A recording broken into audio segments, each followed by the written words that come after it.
Dr. Gregor, who is he? All right, we have met some decades ago. That tells you that we are a little bit older. I remember him as teaching at our junior seminary, and back in Croatia, and then our paths crossed again when we were at Newbold College in England, and then later on he ended up at Andrews, where he has finished his doctorate in archaeology.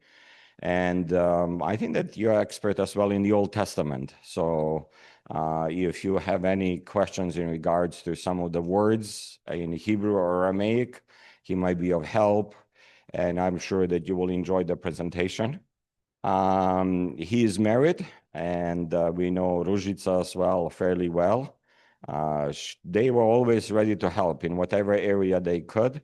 They have one son and two grandsons. And I know it's a sacrifice for him to not be there with grandchildren and to be with us, but we are really grateful that you have come and that you will be of a blessing to us as we spend time together.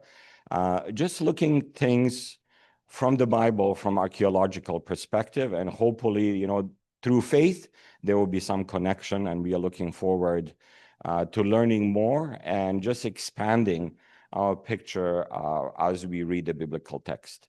So welcome, thank you for coming and spending this day with us, and this weekend in a way with Alexandra and I.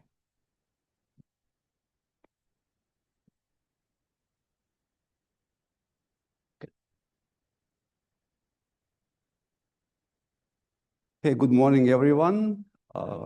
Thank you, Pastor Peter, for invitation here. Thank you to all of you who make this event possible. It is a privilege and honor for me to be with you today and to share some of the thoughts that might bring you more understanding into biblical text. Now, Bible is a book of history. We have a lot of events in the Bible. Bible is not the only document that speaks about past. We have many other documents found in archaeological record. Kings had correspondence between each other. They have these archives. So we can go back into the past and look at the history, how it happens. But unfortunately, when Bible or any other documents speak about some material culture, like tools, like weapons, like buildings, ordinary daily behavior around the table, eating and feasting and stuff, we have to use our imagination, how these items look like. This is where archaeology comes in, because we find these items. We can touch them. We can see them. We can see exactly how they are made, material they are made of, and how they look like. It brings the historical account, and the Bible is one of them, more back to life. It's more real when we see these items. Now, archaeology is a fairly young science. But in the last 100 years or so, methodology developed quite rapidly, and it is very precise way of collecting evidence, then recording evidence, then analyzing evidence, and then later interpreting the evidence. So these are 4 steps that we are occupied as we work in archaeological field. We can do 2 in the field. We gather the evidence and we analyze evidence in the field. In some way we can, and we also record evidence. In some way we do analyze evidence very prematurely, but interpretation comes later. So when we work in the field for 4, 5, 6 weeks, it is just the beginning. When we come back home, then real work starts. We have to analyze all the items we found. We have to try cross-reference, find some other places where similar items were found. We have to look at written record historical record or biblical record to see if we can find anything that these records are speaking about, and try to bring this event back into real-time situation when these events happen. So it is very, I wouldn't say complicated work, but it is very exciting work. So I'm going to just go very quickly to just give you a little bit of taste to see what we are doing in the field before we go into some material related to the book of Daniel.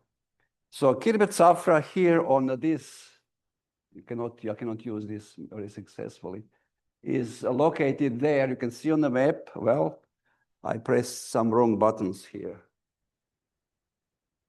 If somebody can put back the whole thing.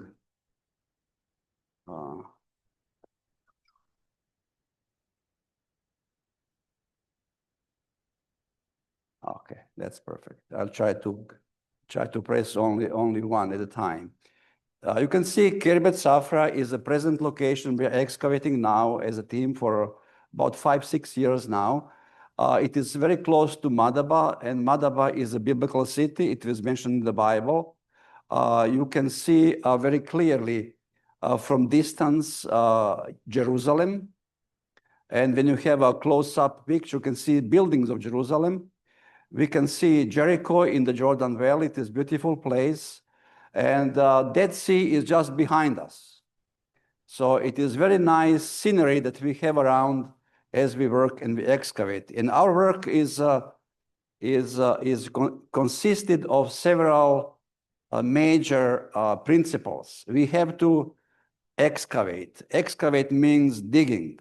We have to dig dirt. We try to find material, what is hidden in this dirt.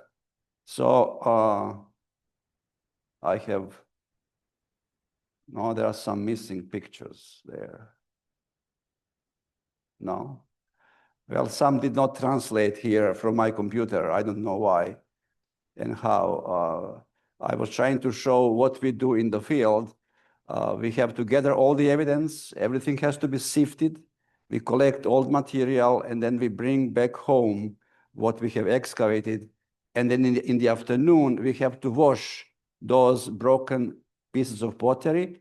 And then we have to analyze them on the table, give a preliminary reading approximately when these pots were used in the history. Now, as we work there, we have come across very important findings. We have found special gates. Now, Bible speaks about gates. Many events happened at the gates. If you remember, in the time of Abraham, when he was buying that special cave and the field around the cave to bury Sarah, his wife, the buying deal was sealed where? At the gates. We come to the time of Ruth when Boaz was negotiating Ruth as his wife. The deal was sealed where? At the gates. When Jeremiah was asked by God to buy a field from his cousin, everything was done at the gates. So the gates were a very important place, public place. We have found many gates in the past in different periods, but we have never found anywhere in the Middle East a city gate from the 13th century BC, which is time of early judges. We have gates from previous times, gates from later times, but from this particular time of early judges, these are the only gates ever found. And what you can see here, I wish I can use this. Oh, yes. Well, I'm sorry, but this machine is not functioning as I would like to have it.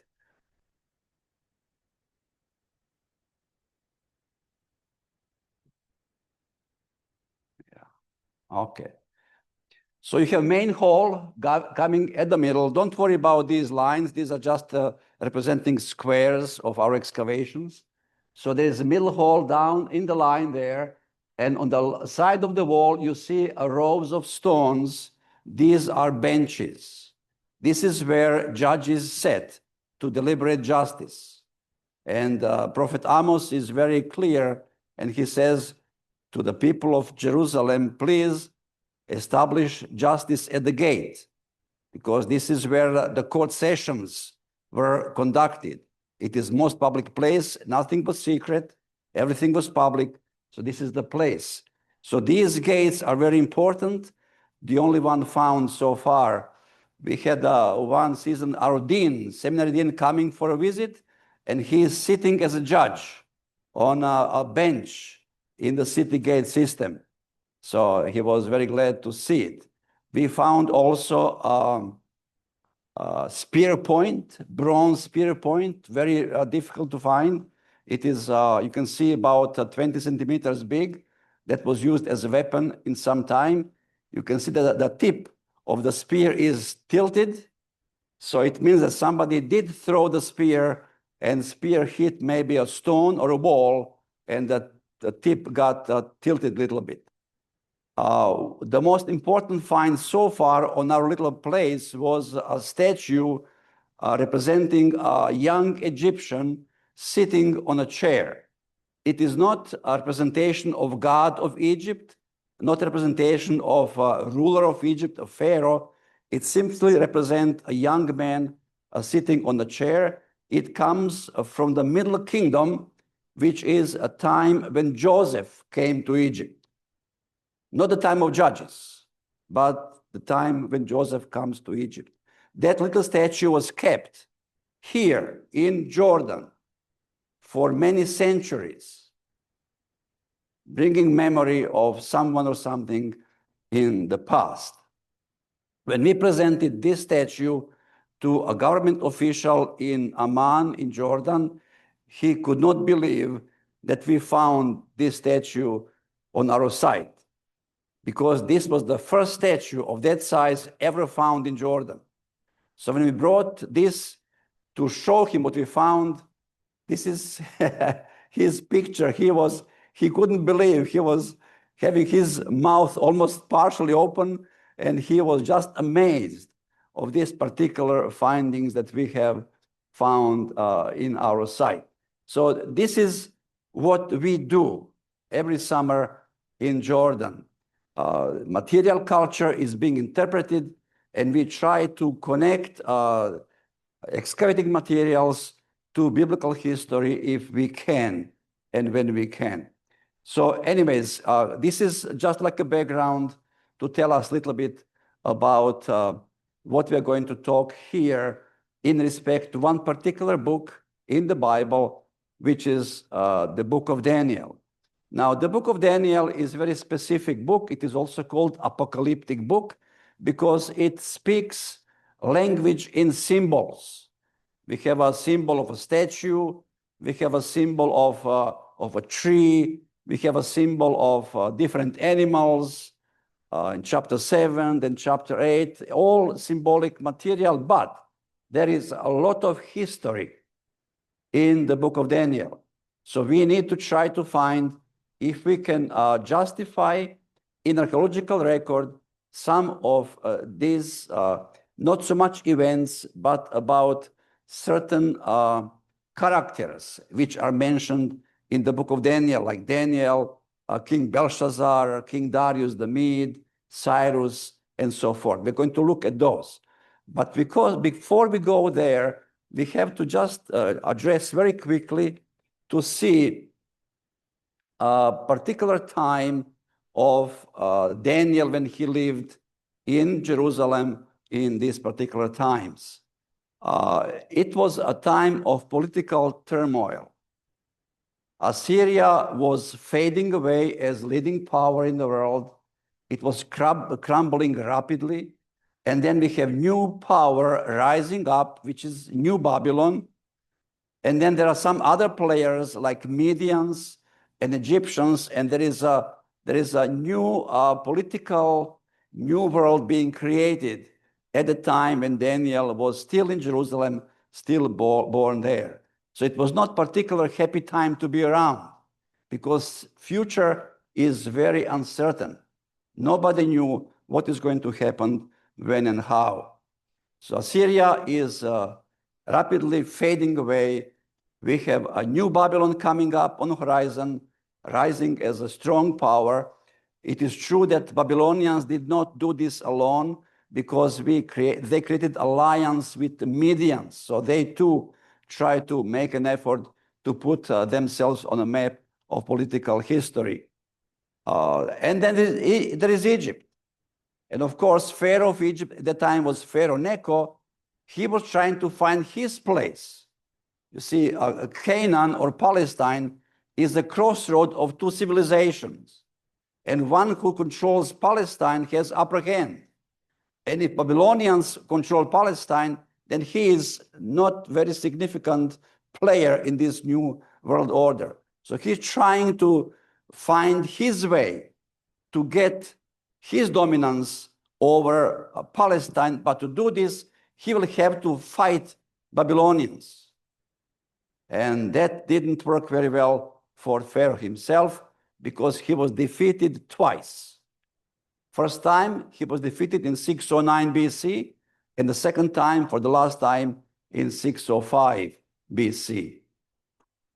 So these are two times when Pharaoh Necho had defeat, and Egypt, after 605 BC, becomes thereafter a very insignificant world power. It is all Babylon, later Medo-Persia, then Greece, then Rome.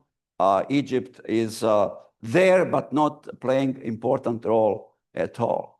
So this is the route that Pharaoh Necho took as he was traveling through Palestine to fight Babylonians. And there was a famous battle at Carchemish. Carchemish, famous on River Rontes, was a very famous battle in his time where he was defeated not once but twice, and then he went back home. We don't hear much about Egypt at all at the time. There is one particular picture on a panel showing Pharaoh Necho with particular crown that he has on the left side, and on the right side we have Assyrians who are fighting together with Egyptians against Babylonians.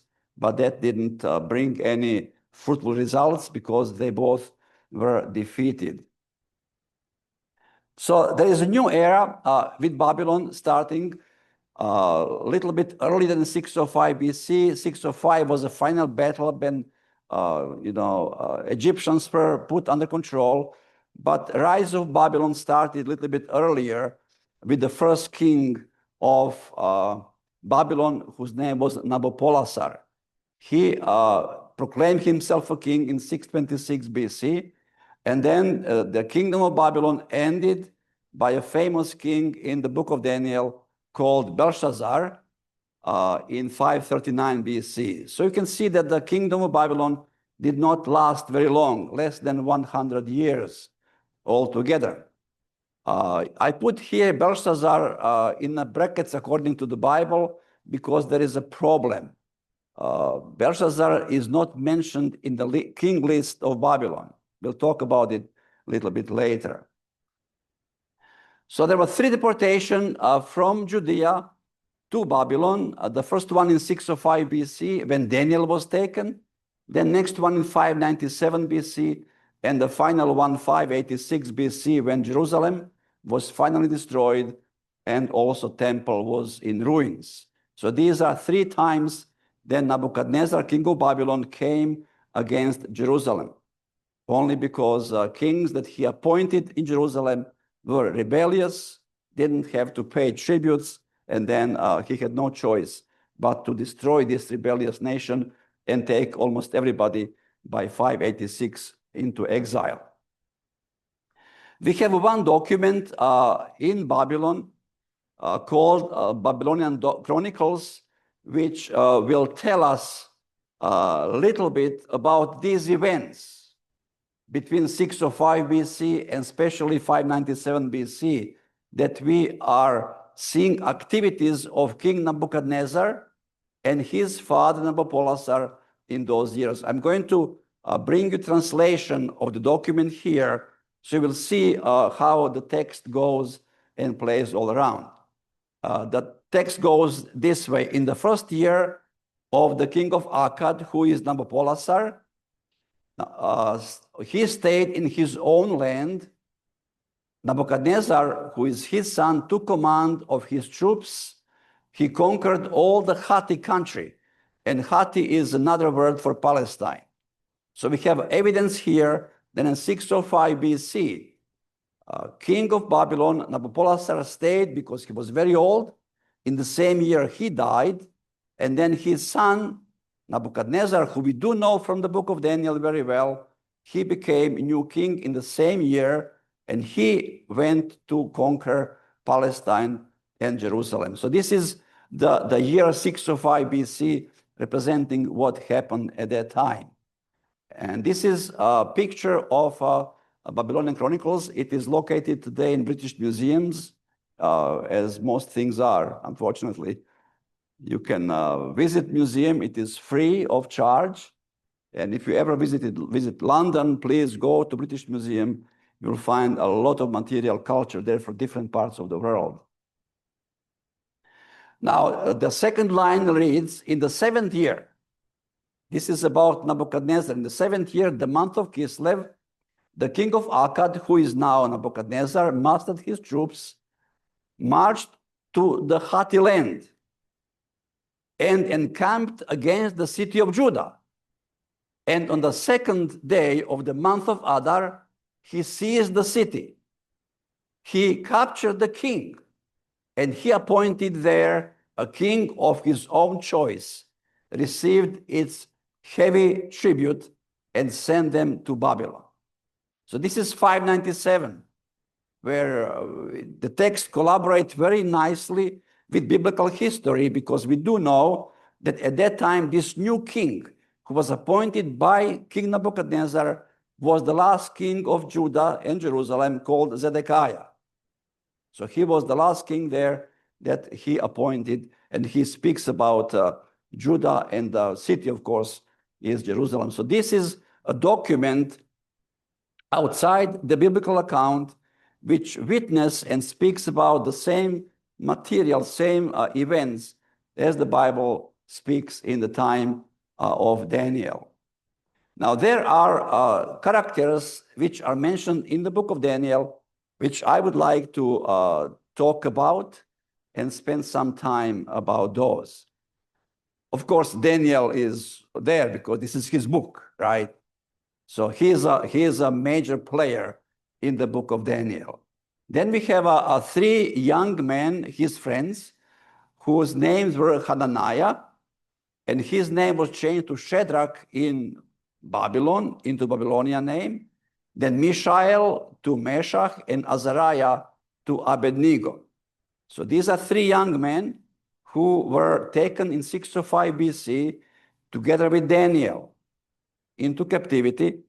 I wouldn't call this really captivity, because if you read very carefully chapter 1 of the book of Daniel, they were selected by a special appointed person by King Nebuchadnezzar to select young boys for education. So they were taken from Jerusalem and Judea into Babylon for education. This was very common practice in ancient times, that the kings who conquer a nation would take young people of royal blood or very noble layer of society and take them to their own country for education, where they are going to learn about the culture of this new country. They're going to learn about languages, and they're going to be educated there in many fields of studies.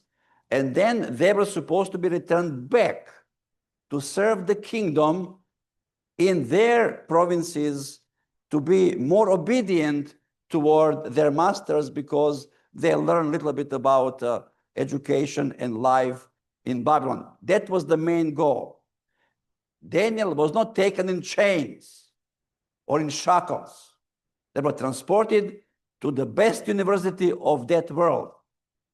They had paid tuition, room and board, all paid.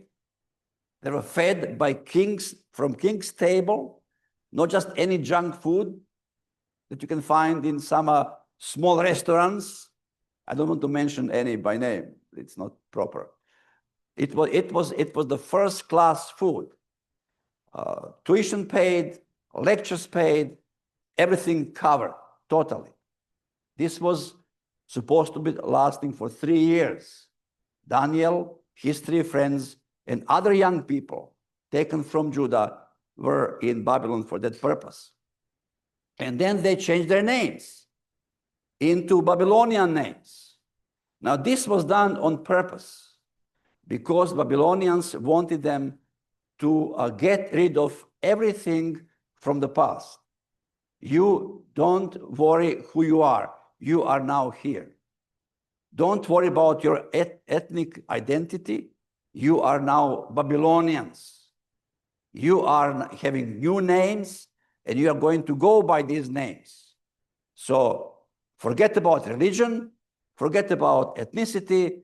You are now here, and you have to adapt to our way of life. It was kind of forced conversion into the culture of Babylonians, and giving them the names. Of course, that is just a show of how they wanted them to forget about the past altogether. Then we have a Nebuchadnezzar, of course, king of Babylon, in the beginning of few chapters of the book of Daniel.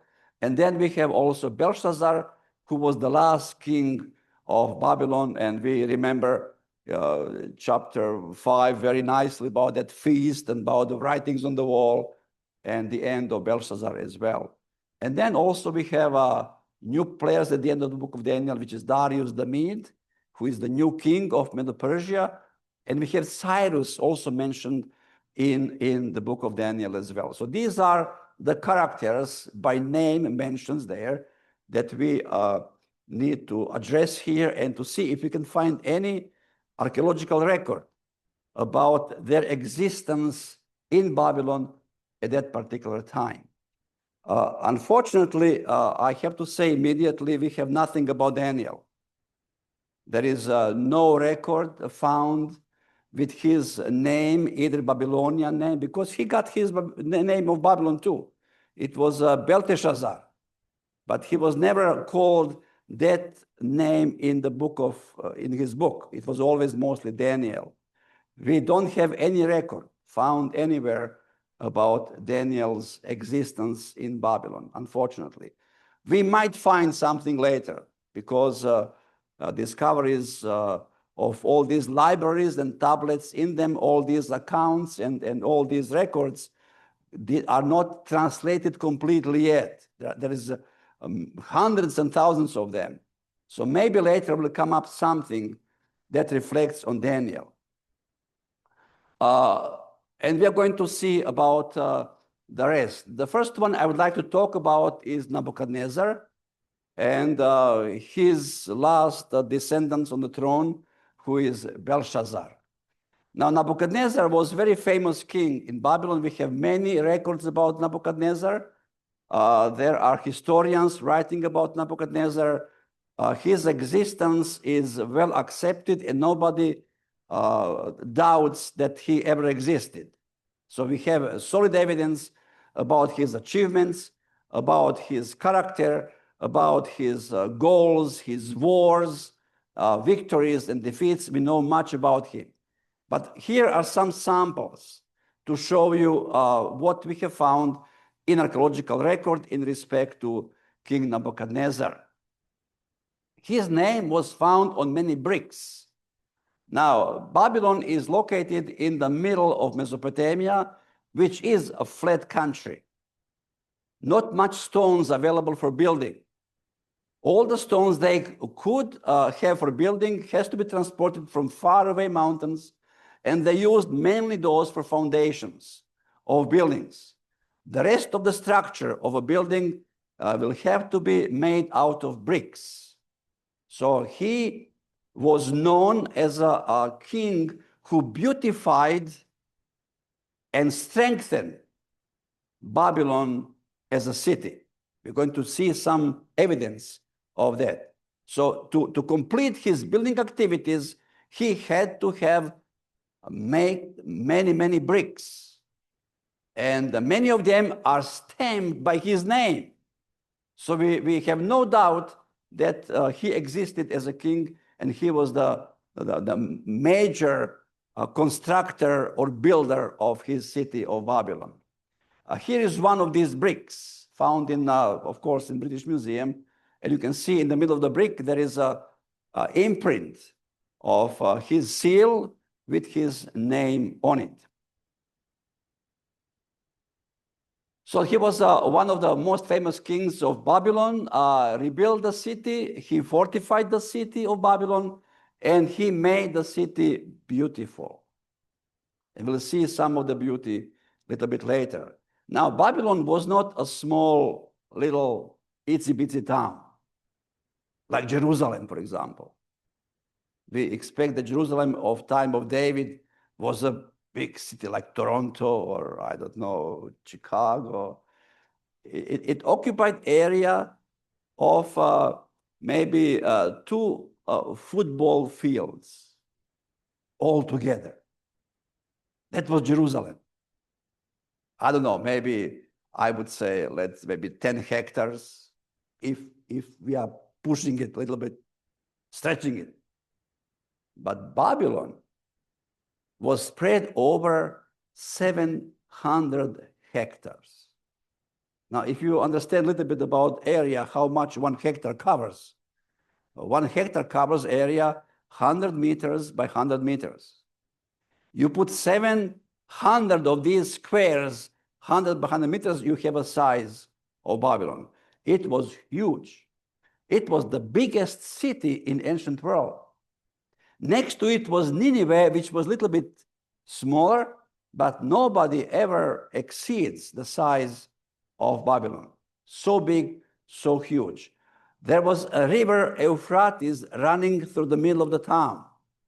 You see, the town or city, I would say, was fortified by thick walls. Outside of the wall, there was a channel of water going around all the wall, around entire city for protection. Then there was an outer city wall, specially built by King Nebuchadnezzar. And here is a top plan of the city of Babylon. You can see this square. Through the middle is the Euphrates River. Then this on the right side, rectangular angle line is we call it moat with water inside, and the wall next to it of the outer city wall of Nebuchadnezzar. And then also there is a wall that runs along the river banks of Euphrates, so that nobody who takes a canoe or a boat may sail in and get into the city unchecked. So they were very careful about protecting the city from the banks of the river of Euphrates. There are some temples, some residents of the palaces of king itself. So this is how approximately Babylon looked like, how big really it was. He built beautiful gates called Ishtar gates. He built temples. He built hanging gardens. I'm sure you heard about hanging gardens. He was married to a Median princess, Amitis, and she comes from Media, which is mountainous country, today's area of Iran. And she was married to him, and it was arranged marriage between Amitis and Nebuchadnezzar to create alliance between Medians and Babylonians. And I don't know how arranged marriages function, but obviously this one functioned very well, because we do not have any evidence that Nebuchadnezzar had any other wife except Amitis. And that shows his love for her. You know very well in the Bible too, that kings tend to have more than one wife. That was common practice in Old Testament times. But this one, Nebuchadnezzar, had only one wife. And she was homesick. Now she's sitting in a flat land, boring land, remembering mountains of her home country. So he builds in the middle of Babylon artificial mount, dirt, lot of it. And he plants trees, shrubs, bushes, all kind of plants with flower, with fruits in it, and brings exotic animals into this particular area that looks like natural things. Even today, we wonder, how did he irrigate those plants up in a higher area from lower river Euphrates? Remember, no electric pumps in those days to bring water up, but they found a way how to irrigate these plants up there. He built this only for her because of his devotion and love toward her.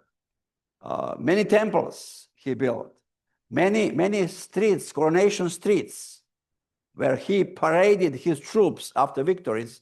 He rebuilt those as well. This is a panel of a wall in one street called Procession Street. Beautified brick walls with glazed pictures of nature. Do you know what kind of effort they have to put into this to create such a wall? They have to lay out all the bricks in the wall, plain bricks. Then they have to draw all the figures on that wall. They have to apply paint on those pictures. They have to disassemble all the bricks, put them in a furnace, bake them well, and then assemble them again to make such a picture. It takes a lot of skills and a lot of efforts, but they were able to do this. Now, when we go to on a tour to Turkey, to Cappadocia, there is a special area in Turkey, Cappadocia, where they have a special Cappadocian clay where they make pots. And we go to visit some potters, workplaces, and they show us how they make these pots and how they glaze. So we learn about principles of glazing.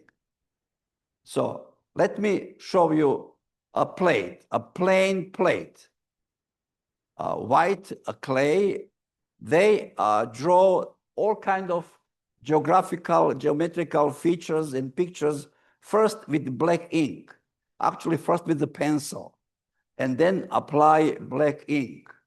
After black ink is applied, then they apply colors. And they say one person can work only 30 minutes and then has to take a break, because after 30 minutes, mistakes are made. And they cannot take mistakes. It has to be perfect. So they apply colors. And then these are the 5 phases of glazing. The first one on the right side is a plate. Above it, number 2 phase is applying a black ink.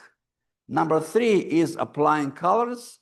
Number 4 is spraying that area with glass sand. And then the last one, number 5, is what it comes out after it is baked on the high temperatures again. Beautiful decorations. This is how glazing was done today. And again, Babylonians knew how to do this in the time of Daniel. It was really perfect and beautiful for them to see. And these are these famous Ishtar gates. Now, these Ishtar gates, original ones, are in Berlin Museum in Germany.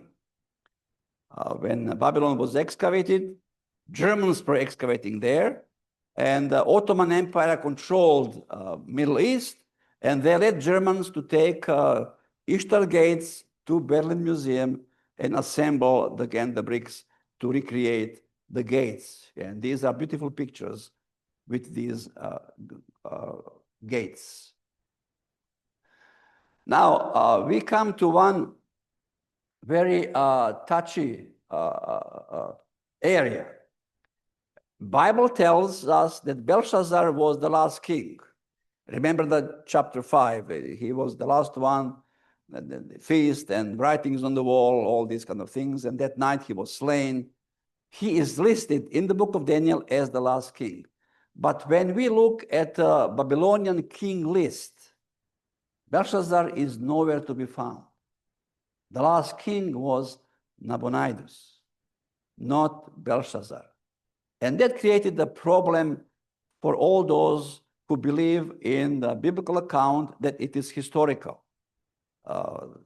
Scholars who don't believe in the Bible, they're pointing with the finger and says, look, this is clear evidence that somebody wrote these stories, from his head, not knowing who the last king of Babylon really was. So this is why he put Belshazzar there. But look, king list now shows on a tablet that the last king was Nabonidus, not Belshazzar. And this is the end of the story. Bible is not reliable. Well, that was kind of a situation that was among the scholars for many, many years, until like 50, 60 years ago, when we found documents, not only one, not two, 37, indicating existence of Belshazzar. And now no scholars, whatever background they are, conservative, liberal, believing in the Bible, not believing in the Bible, can say in their saying that Belshazzar did not exist. Today it is consensus, general knowledge, that Belshazzar really existed. So how does this work all together? Well, there is one document called Nabonidus Chronicles. Even though it has a name, Nabonidus Chronicles, Nabonidus was not the one who wrote it, okay? Because it represents historical events from Nabonidus, who was last Babylonian king, to Cambyses, who was the second Persian king in power after Babylon fell. So most likely, this document was written by a priest of the god Marduk, who was not talking nicely about Nabonidus, because Nabonidus was a king of Babylon who wanted to implement major god to worship not as Marduk, but as a god of moon. And we'll hear a little bit more about it a little bit later. So priest of Marduk did not like him for that reason. So he is not writing favorably about Nabonidus, but he's writing material and events, how things happen in the last days of Nabonidus, all the way to the Cambyses, who was the second king of Medo-Persia. And this is a document called Nabonidus Chronicles. You can see it is damaged. We don't have complete picture of everything written, but it mentioned his departure from Babylon. This is a key point. He ruled Babylon only 3 years. In the 3rd year of his reign, he is leaving Babylon because of religious reasons. He did not want to steer a revolt in the city, a revolution, different difficulties, because they're going to be all kind of uprising, because he wants to implement God of Moon as a major god. So he says, okay, you have it. You have your Marduk, but I'm leaving. I'm going out. I'm going to find a city in which I'm going to stay and worship my God. In this document, he speaks about this departure. And here is, in another one is called a verse account of Nabonidus, in which he speaks about who he leaves the throne, okay? Who will sit in Babylon after him. So the text says he entrusted the camp, which is Babylon, to his oldest son, the firstborn. The troops everywhere in the country he ordered under his command. Then he himself left everything and entrusted the kingship to him, and himself, he started out for a long journey. This is the evidence to show that he is leaving the kingdom of Babylon, or the city of Babylon, and the throne to his oldest firstborn son. This document does not say the name of his firstborn son, okay? But this is the reason that he is leaving, and leaving the throne in Babylon to his firstborn son. Document called Verse Account of Nabonidus. And this is that particular monument text, how it looks like. Then there are other findings. And one is called Building Inscription of Nabonidus. There are few of these. Let me see if I have a picture here. Yes.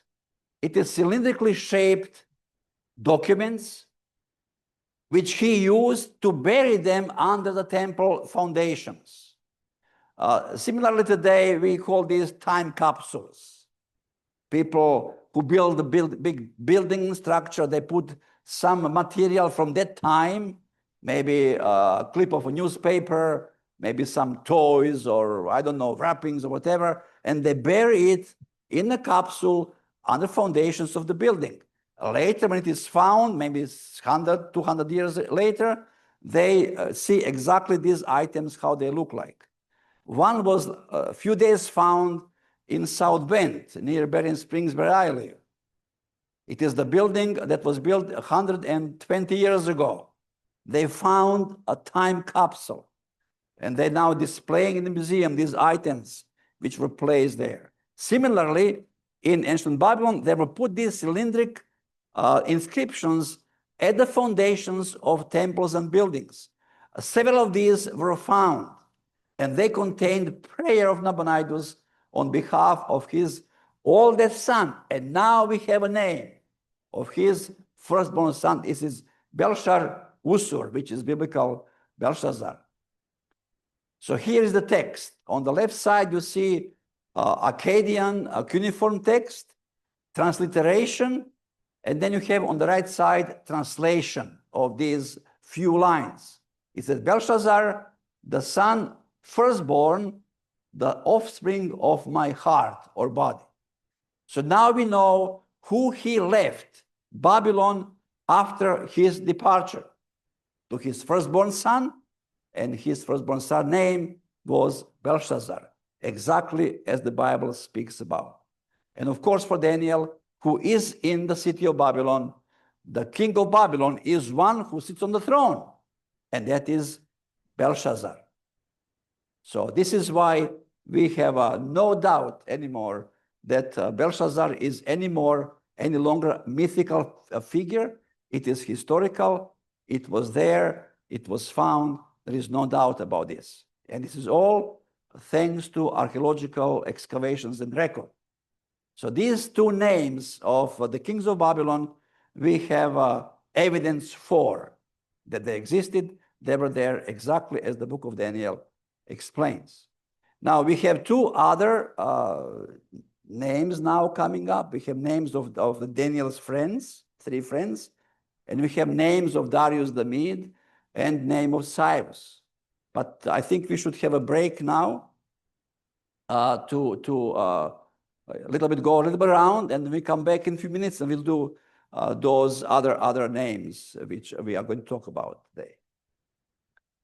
We want to thank Dr. Gregor for the first presentation on the book of Daniel. We are looking forward to more clarity as we connect what we are hearing to the record from the Bible. Just want to share a few other things that I remember from our interaction as a time of our youth, or when we were a bit younger. I know that there are some people here who love soccer, all right? So beside, Dr. Gregor having his PhD in archaeology and in Old Testament studies, him and his brother were avid soccer players. I remember as younger people, when they play soccer, I don't think that there is any position where you could not score the goal. I was just amazed, just looking definitely you want to have them on your team when you're playing soccer, him and his brother. I remember a story connected to your brother. I think that the known team from Austria, soccer team, offered your brother a chance to play professionally. But I think that because of his faith and trust in God, he said, I'll rather serve God than play on the Sabbath holiday. So, I really appreciate that about your family and ability to sacrifice maybe the riches of this world for the sake of following God. And so, I know you as a man of faith, as a man who really see Christianity in a more practical way. And I'm sure that as you keep on presenting, that the Bible will come to us alive. And I remember you're sharing this before. Whatever Dr. Gregor presents is not there for you to say, well, this proves that the Bible is true. The proof actually comes through the connection of your faith that God gives you.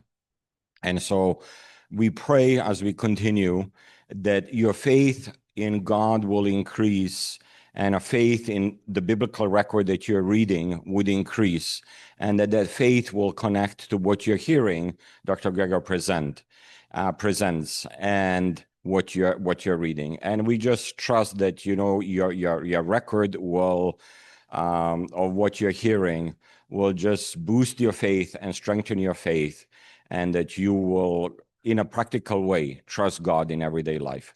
So thank you, Dr. Gregor, for taking your time to come and spend time with us and share the knowledge that you have, things that you have actually touched as you excavated, and the time that you have spent with your team just excavating and recording and just blessing us with the knowledge that you'll present. So welcome again, and God bless you. Thank you. Playing soccer, we call this football, in the real world. Americans, they call it football, but they kick the ball in a game 2 or 3 times with their foot. Otherwise, they run around and pushing each other. I don't know why it's called football at all. But playing football back home, it was time before flood. It was a long time ago. I have 2 grandsons now, as you know, and my son asked me if I can take one of them for practice. He has a team. So I took him to the field. We came a little bit earlier than everybody else. So as he was waiting for his friends to come, he says, "Dada, can we do a little bit?" So I did, regretfully. My feet still hurts after 2 months. No more of this stuff.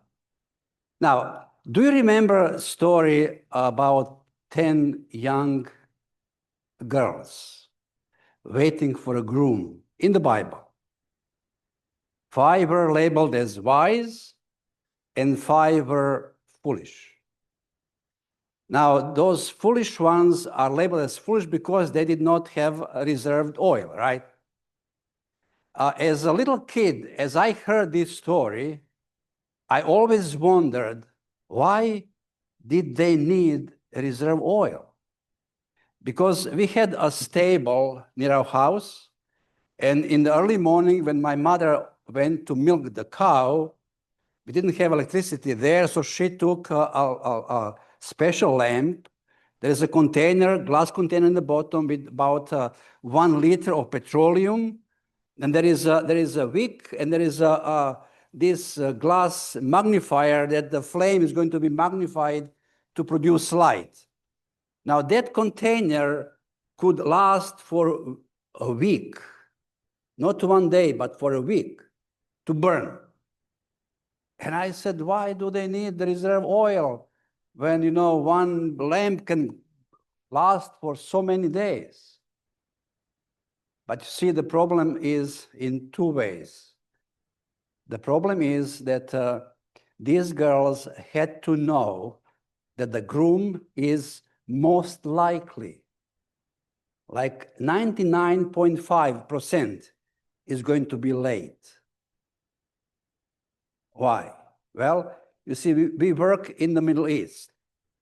It is very similar culture to the culture of Jesus. And when we are invited to a special place, when somebody invites us to their house for dinner or feast, and they say, well, come at 5 o'clock, we know that dinner is going to be served at 9, 10 in the evening. Because in the Middle East, even today, people are event-oriented, not time-oriented. So event is important, time is not. So these girls had to know that most likely groom is going to be late, but why do they need reserve oil? Here are a display of several lamps, ancient lamps, all these originals. And if they would have this kind of a lamp, where you put oil inside, and you put a wick on one of these 4 spouts, and this oil, usually olive oil, can burn for hours, many hours, maybe throughout the night, maybe a couple of days. It has a lot of oil inside. But you see, this kind of lamp was not used in time of Jesus. It was used in time of Abraham. It comes from that time. In the time of Jesus, they used a special lamp called Herodian lamp. And this is what it is. It has enough oil inside to burn at most 1 hour. So these girls were supposed to know that this little oil will never be enough. Even if the groom is on time, but knowing he might not be on time, they had to be wise and bring extra oil. When I saw this, I understood then why they needed extra oil. And this is where archaeology helps us to understand better biblical story, because then we can associate the text itself with the reality, how these little lamps look like and how they were created. Anyways, let's come back to the book of Daniel. How about that? Are you ready? Okay, so the next 3 individuals that we need to discuss are Daniel's 3 friends. I'm using here their Babylonian names. This is how we remember them, right?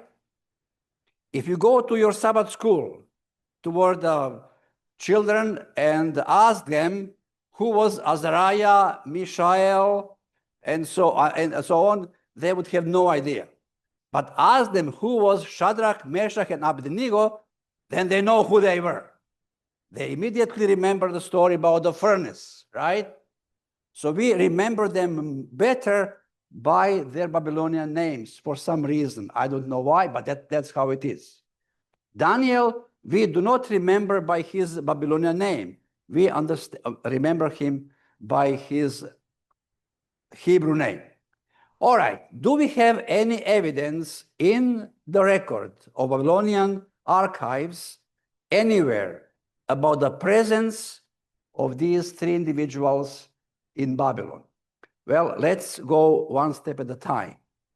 The first appearance of these 3 young men appear in chapter 1 of the book of Daniel. This is where we meet them. This is when they said in the cafeteria of their education institution, we cannot eat this. Remember the story? This is how we are introduced to these 3 young men. Then again, we come to chapter 2. And Daniel was favored by God and was able to interpret the dream of statue. Remember the statue? Golden head, silver chest, bronze, iron feet, mixture iron and clay. We know the story very well. Daniel interpreted this dream to the king, and the king gave him great honors. But at the end of chapter 2, we read that Daniel did not forget his friends, which is very unusual for a human being, because human beings tend to forget. when they are being promoted, they tend to forget those who are not. But Daniel remembered his dear friends, and he asked the king, please give them also positions in your government. And the king listened to Daniel and put these three young men in the provinces of Babylonia, different places, most likely, to be in government position. It doesn't say what kind of positions they were, but they were in charge of something. All right? This is how we end chapter 2. And then we go to chapter 3, which we meet these three young men for the last time. And this is the chapter about the furnace. You know the story very well. And then we read who was summoned to this special occasion when they were supposed to celebrate the dedication of the image that king erected.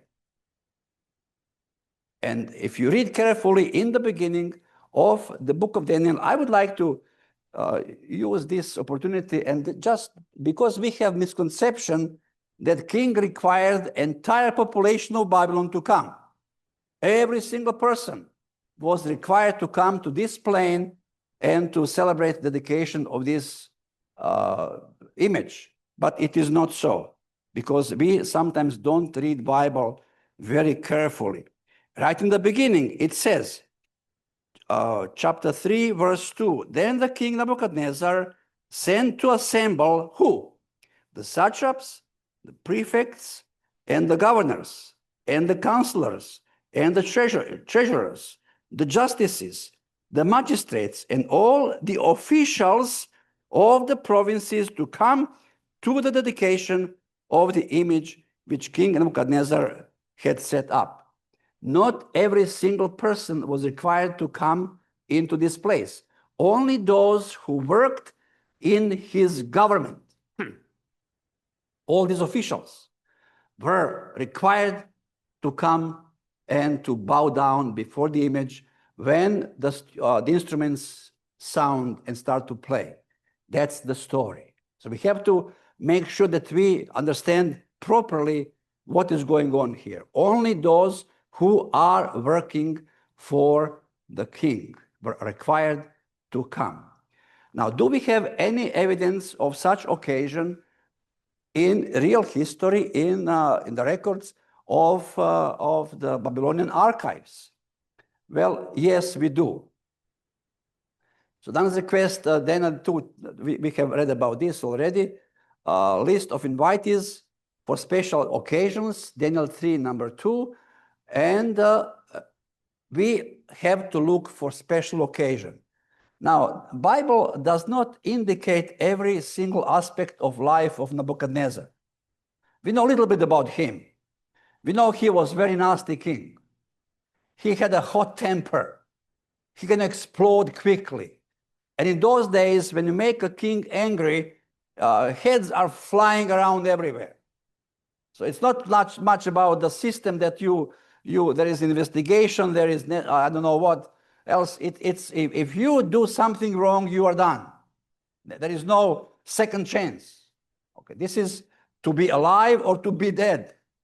So this is how kings operate. And this was very nasty king. All right. So we don't hear much about other sides and events and happenings around the king of Babylon, Nebuchadnezzar. But there is one record that revolt broke out in his palace. And the record is dated to 595, 594 BC. Now, when the revolt breaks out, then there is a danger for king himself.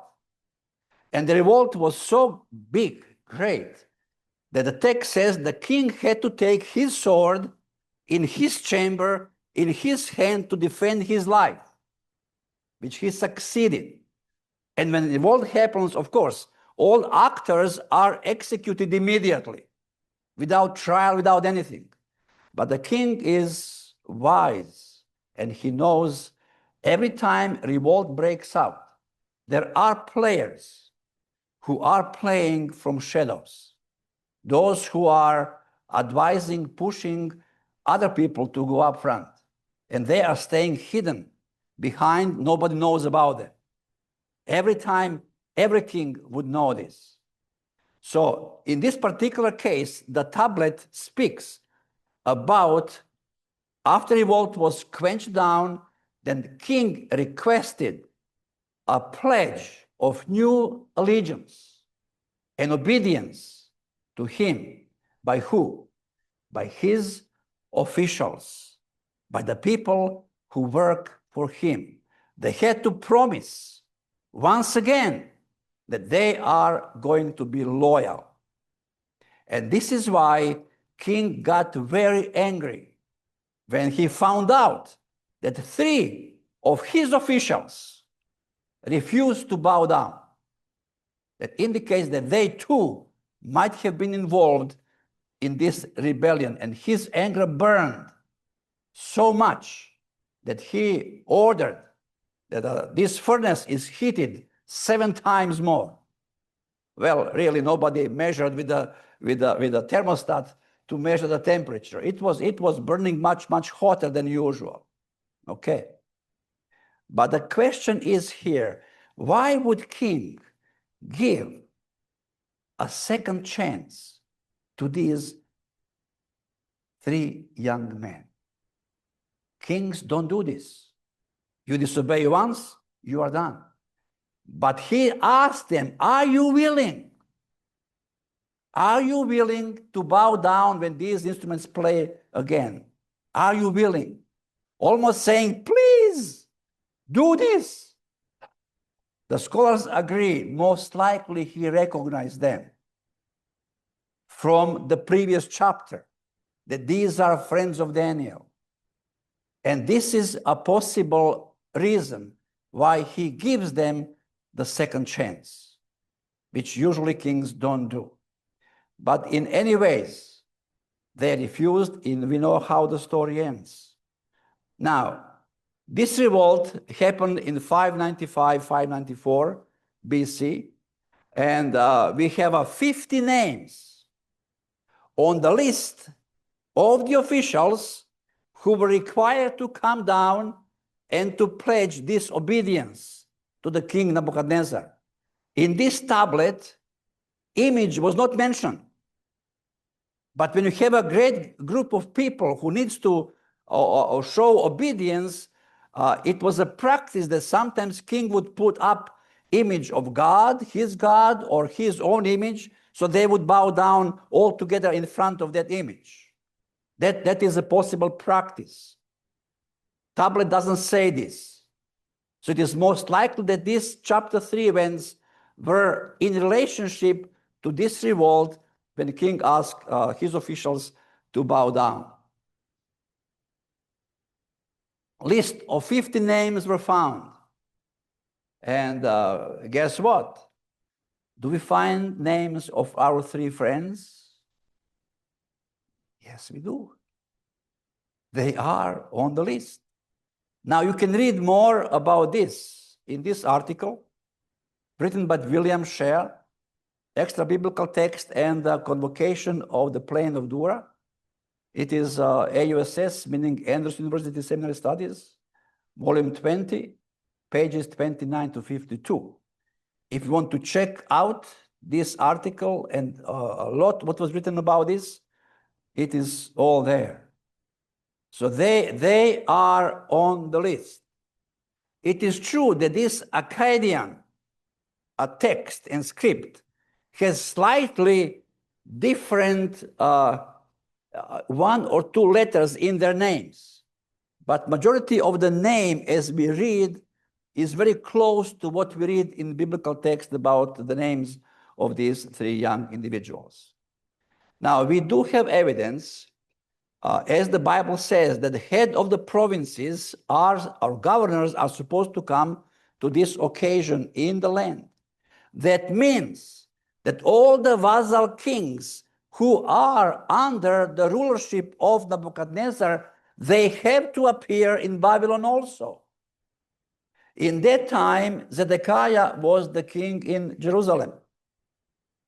Was he also summoned to go to Babylon at that time? Yes, he was.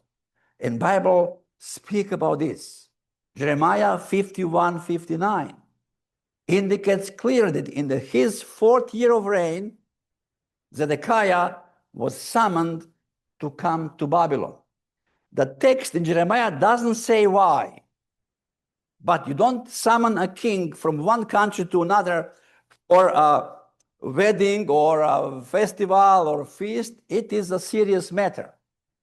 And E.G. White, author, writes about this when she writes about this incident in the book of Jeremiah. She says that Zedekiah was under suspicion of treason. This is why he was summoned to Babylon.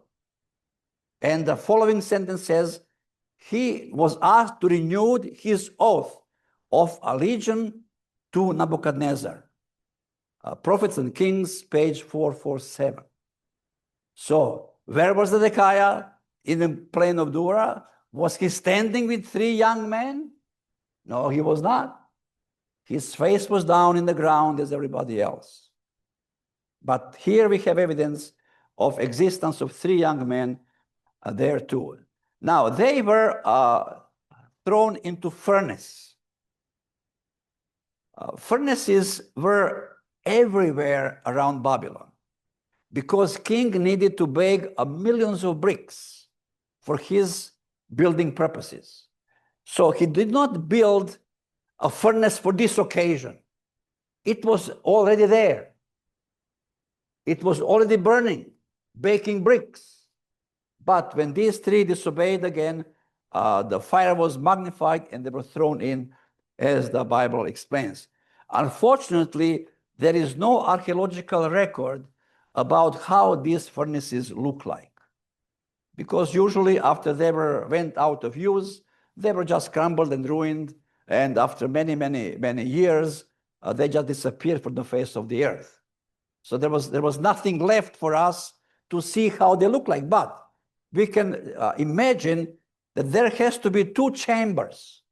One chamber to burn fuel, another chamber to bake bricks. Because you cannot throw bricks into the chamber where the fire is. They're going to all crack and explode. Whether the chamber for bricks was above the chamber of the fire or aside, we don't know. In whichever chamber these young men were thrown in, they would have no chance to survive. They would burn to death immediately. There was no doubt about this. Yes, there is no evidence of existence of furnaces in Babylon, but there is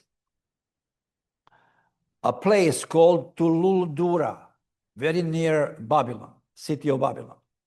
And there was a brick base found 40 feet wide, 40 feet long, and 20 feet tall. And many scholars believe that this was a place where the statue was erected to stand there for the people who are around to bow down and to pledge allegiance, obedience to the king. So this is in regard to Shadrach, Meshach, and Abednego. And now we come to Darius the Mede and Cyrus, and I don't know why here we don't have them, these coming one after another, but they are here. Anyways, so Darius the Mede appeared in Daniel chapter 5, verse 31 for the first time. It is the last night of Babylon, and the Babylon was taken. And then we find in the last verse, then the new king was introduced of Medo-Persia called Darius the Mede. Years was given to Darius the Mede at the time of the conquest of Babylon. Why is that so? Why doesn't Daniel give us years of his age when he was taken to Babylon? Why doesn't he give years of age of Nebuchadnezzar when he had all these dreams? We have no age of any person in the book of Daniel for any individual for the events when they happened except this one. And the question is why? You see, nothing is written in the Bible for no reason. It is not that Daniel had maybe one extra line on that scroll, and then, okay, I have to write something. It's, you know, it's no good I leave a, you know, space empty. You know, writing material was very expensive in those days. Today, we used to write on paper, right? Do you remember writing on paper? Those of you guys who don't even know what paper is. You write on these instruments, and I'm afraid one day nobody's going to be able to use their hands and write in hands. Anyways, that's life. So paper is not expensive at all. If you leave a half a page empty, you know, throw it away. That doesn't matter. But you know, writing in ancient times on a scroll made out of sheep or goat skin was very expensive. So they try to, you know, to fill everything to the last line with the text, so nothing will go to waste. Is this the reason why Daniel is, you know, well, it is expensive material, I have to put something, well, let's put years of this guy.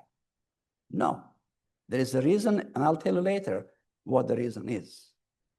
Now, Darius the Mede was mentioned in chapter 6 as a king of this new empire, in chapter 9 and chapter 11. But Cyrus is mentioned in chapter 10. So you can see that Cyrus and Darius are mentioned interchangeably. Why is this so? What is going on here? Well, I can tell you that Darius the Mede really does not exist outside Bible anywhere. The same situation was with Belshazzar, remember? But we found evidence of Belshazzar in Babylonian tablet inscriptions. So this problem was solved. But Darius the Mede, so far, nothing was found at all about his existence. So who is hiding under the name Darius the Mede? Because Daniel is clear, he was the king who conquered Babylon. But in history, we know that the first king of Medo-Persia who conquered Babylon was Cyrus, or called Cyrus the Great, or some say Cyrus the Second. It was Cyrus who conquered Babylon, not some Darius the Mede. So what is going on, and who was that Darius the Mede? Well, there are few possible suggestions, okay? We are going to go one at a time. Some suggest that Gubaru was Darius the Mede. Now, who was Gubaru? Now, Gubaru is Babylonian. He was general in the army of Belshazzar. But Belshazzar is not very popular king in Babylon. Most people hate Belshazzar because of his behavior, recklessness, and the way how he governs. And one day, and we have evidence about this, Gubaru got mad at the king, and when the Persian army approached at the distance, he deflects and joins the Persian army. And as reward for this, the king Cyrus, he gives him to be governor of Babylon, of the city of Babylon. This is evidenced in material written from that time. So we know that he was Babylonian governor. See, and according to 531, it says that he received his kingdom. And they say, well, he received the kingdom from Cyrus, kingdom of Babylon, not the entire Persian kingdom. Now, governors are spoken as kings in ancient records. That is true. But there is a problem here. He was not Median. Why would he called Darius the Mede if he was Babylonian? This is something that doesn't fit into this interpretation at all. So most likely I would discount Gubaru as Darius the Mede.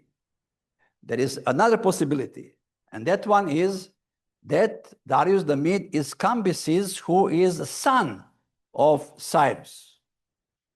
He was Cyrus's son and successor. Before death of Cyrus, he was administrator of Babylon, and some texts call him a king at that time. But you see, Darius was 62 years old when he conquered Babylon. And Cambyses was much younger. So the years do not correspond to Darius the Mede and Cambyses to be identified like this. So most likely, this doesn't fit nicely into this profile. So who then is Darius the Mede? Well, there is one option left for us to consider. We do not have a 100% proof for it, but in my opinion, it is the best fit. And this is the Darius the Mede is Cyrus himself. Now, dual names are common in ancient times. Remember, Jacob was also known as what? Israel. Okay. We have Abraham as Abram. We have Jethro as Reuel. All Egyptian pharaohs, they had two names, one crown name and one birth-given name. So people are used to understanding individuals by different names. Now, why would Darius the Mede be the same as Cyrus? Well, the answer is very simple. Because he had dual ancestry. Cyrus' father is Persian and his mother is Median princess. So he is half-half. In Media, he was known as Darius the Mede. In Persia, he was known as Cyrus. That's even possible today. If you would go to my country, Croatia, and you said, well, I had this seminar with Dr. Paul, and he's Croatian. Do you know how many people would know who you're talking about? Mostly nobody. Because they all know me by different name there.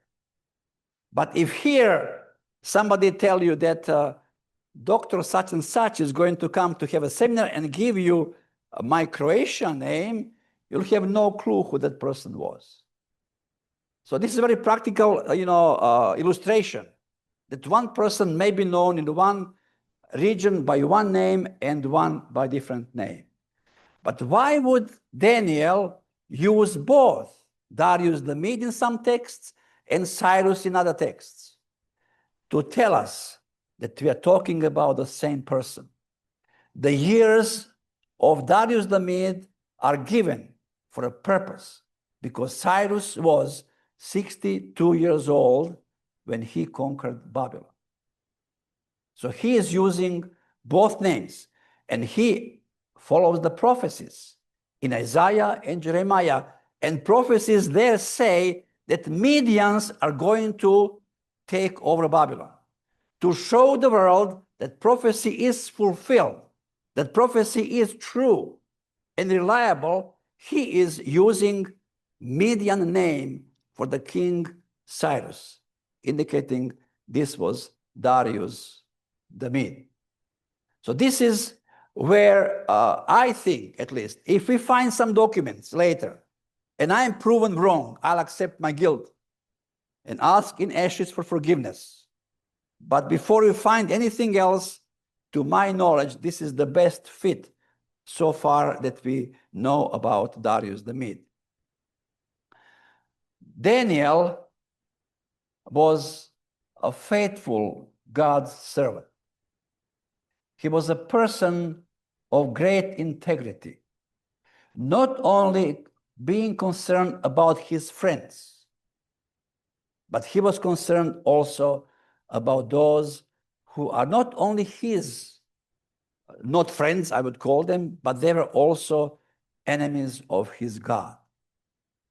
When the decree came out in chapter 2 that all magicians, all wise men should be executed because they could not interpret the dream.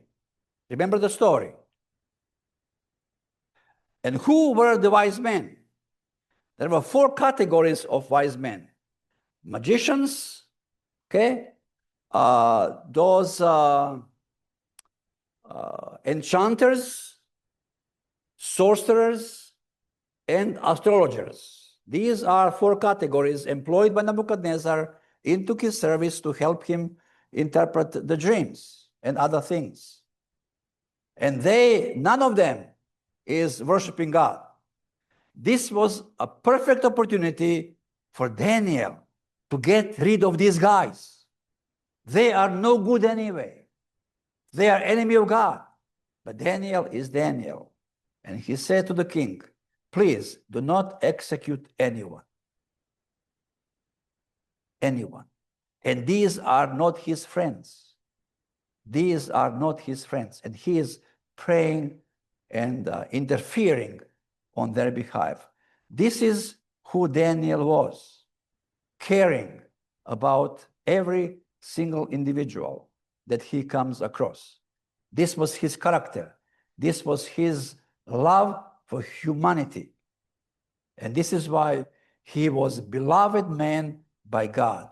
Angel Gabriel comes down to him and says, I am sent here to tell you that your prayers are answered because you are very favored by God, because he showed humanity in his heart for other people, for other individuals.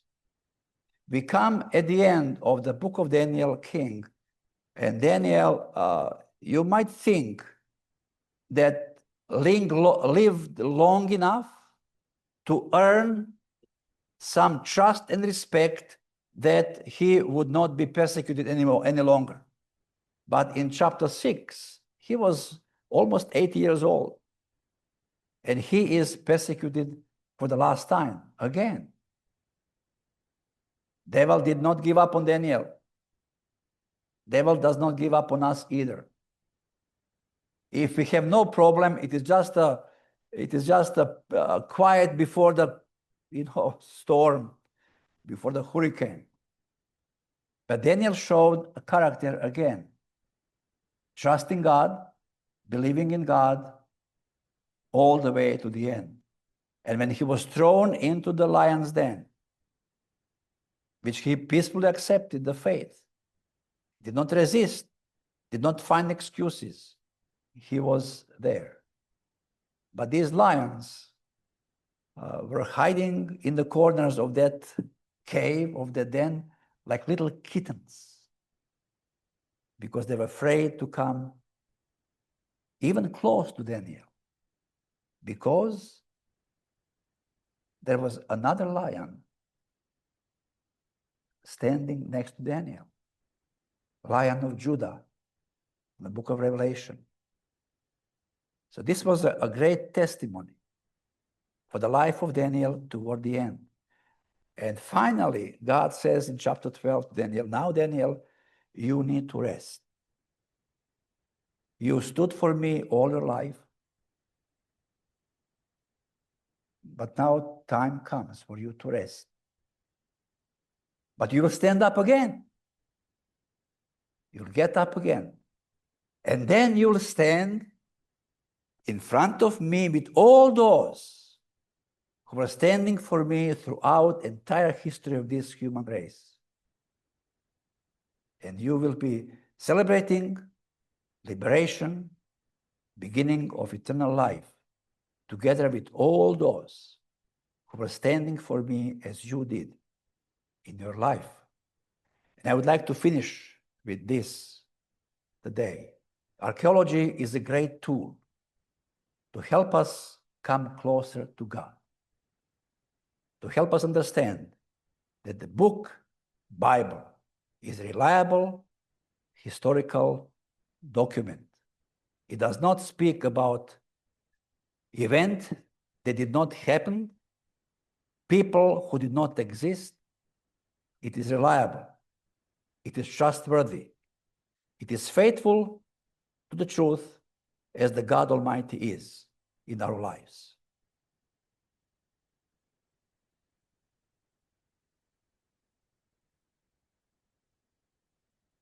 enough time, about 20 minutes, right? 15 minutes. 15 minutes. If you have any questions, you may come later here. You can see these lamps that come from different periods of human history. You can take pictures if you want to, but please don't handle them carelessly because they are originals. They're not, replicas or fakes. All right, questions? Yes.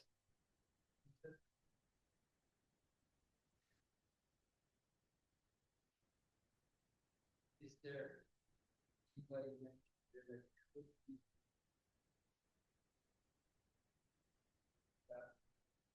Yeah, well, his Babylonian name is very similar to King Belshazzar's name. And scholars believe that his name was also Belshazzar, as same as the king's. But Daniel is trying to refuse acceptance of Babylonian culture by implementing one letter in this giving name in his text, which is Tau, Belteshazzar. Okay, and he does this on purpose. One of his friends is called Abednego. Well, not Nego, but Nebo is God of Babylon. So he's changing B to G just to make sure that, okay, we will understand what you want to do, but we're going to resist. I'm going to put some letters there that you didn't give us there. So they say Daniel resisted in his text to the acceptance of Babylonian pantheon of gods they're trying to put in them. So he is kind of making mockery of these names of God, putting some letters in there that will indicate, okay, you want this, but we are not going to accept this. Belshazzar, we know that he is there, but it's king. Nabonidus speaks about Belshazzar as his firstborn. So it's not Daniel, of course. And this is all that we have. We don't have any other reference to other Belshazzars. We do have a few tablets that speak about education, okay? And we read about some lamentations of these students who were brought by force into Babylon to learn languages, as the Bible says. And they are praying to gods to give them long life so they can learn all these languages. It was so hard for them. They were praying and crying on these tablets. So maybe we'll find one written by Daniel who says, oh, I was taken by force from my home. I wish I'm back home. I miss my food, back home. But we don't have any of this. We just wish we have, but we don't. And we cannot improvise. We cannot provide faked evidence. We have what we have. It doesn't mean it doesn't exist. Maybe it's still somewhere there that needs to be discovered. And there is a famous saying in the archaeological world, absence of evidence is not evidence of absence. It just simply means we didn't find it yet. Because archaeological excavations are very tedious and slow work. We excavated another site before Tel Jalul, closer to Madaba and then Safra, for 25 years. Do you know how much we excavated in percentage of the whole site in those 25 years? Less than 1%. You see. So excavation is a long process. It takes a long time. To excavate everything is not appropriate. We always have to leave something for next generations who might have better technology. Okay, better way of interpreting. We have to leave something from them so they can maybe correct our interpretations. We cannot just excavate everything and destroy everything. It's impossible, you see. So saying that something doesn't exist is not proper because you don't know. We did not check every single stone, flip it over to see what's under, so to speak, symbolically. There is a lot of unexcavated material still there. So we have what we have, but later we might have more, but it takes maybe more time for that. The same, we'll talk about Moses this afternoon. It's said about Moses. We don't have any written document in any Egyptian record that Moses ever existed. We don't. I wish we do. I would jump this high if we do. But I cannot say that we do if we don't. It's not the way how you as a scientist who are serious operates. We cannot improvise. We cannot, fake the evidence, try to push something. It doesn't fit into our interpretation, throw it away, and some then, emphasize more than it is.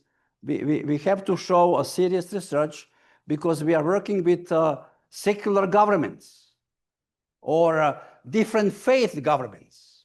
Jordan, it's Muslim country. So you have to be showing your scientific approach and expertise into your interpretations and into your work and excavations. You cannot hide material, for the reason that it doesn't fit into your story. But, later we can have seminars, we can have a talk trying to connect things with the biblical record if there is a possibility. So we do this. But, for example, Safra itself, we don't have anything written found on it yet.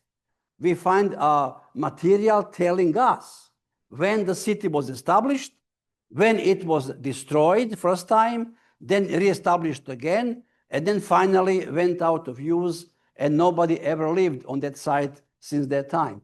We can interpret this through archaeological record. But who established the city, who destroyed it, to pinpoint any ethnic group, we cannot without written record.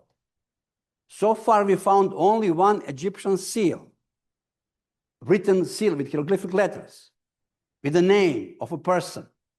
So we don't know really of any ethnic group for sure who established and occupied this particular city.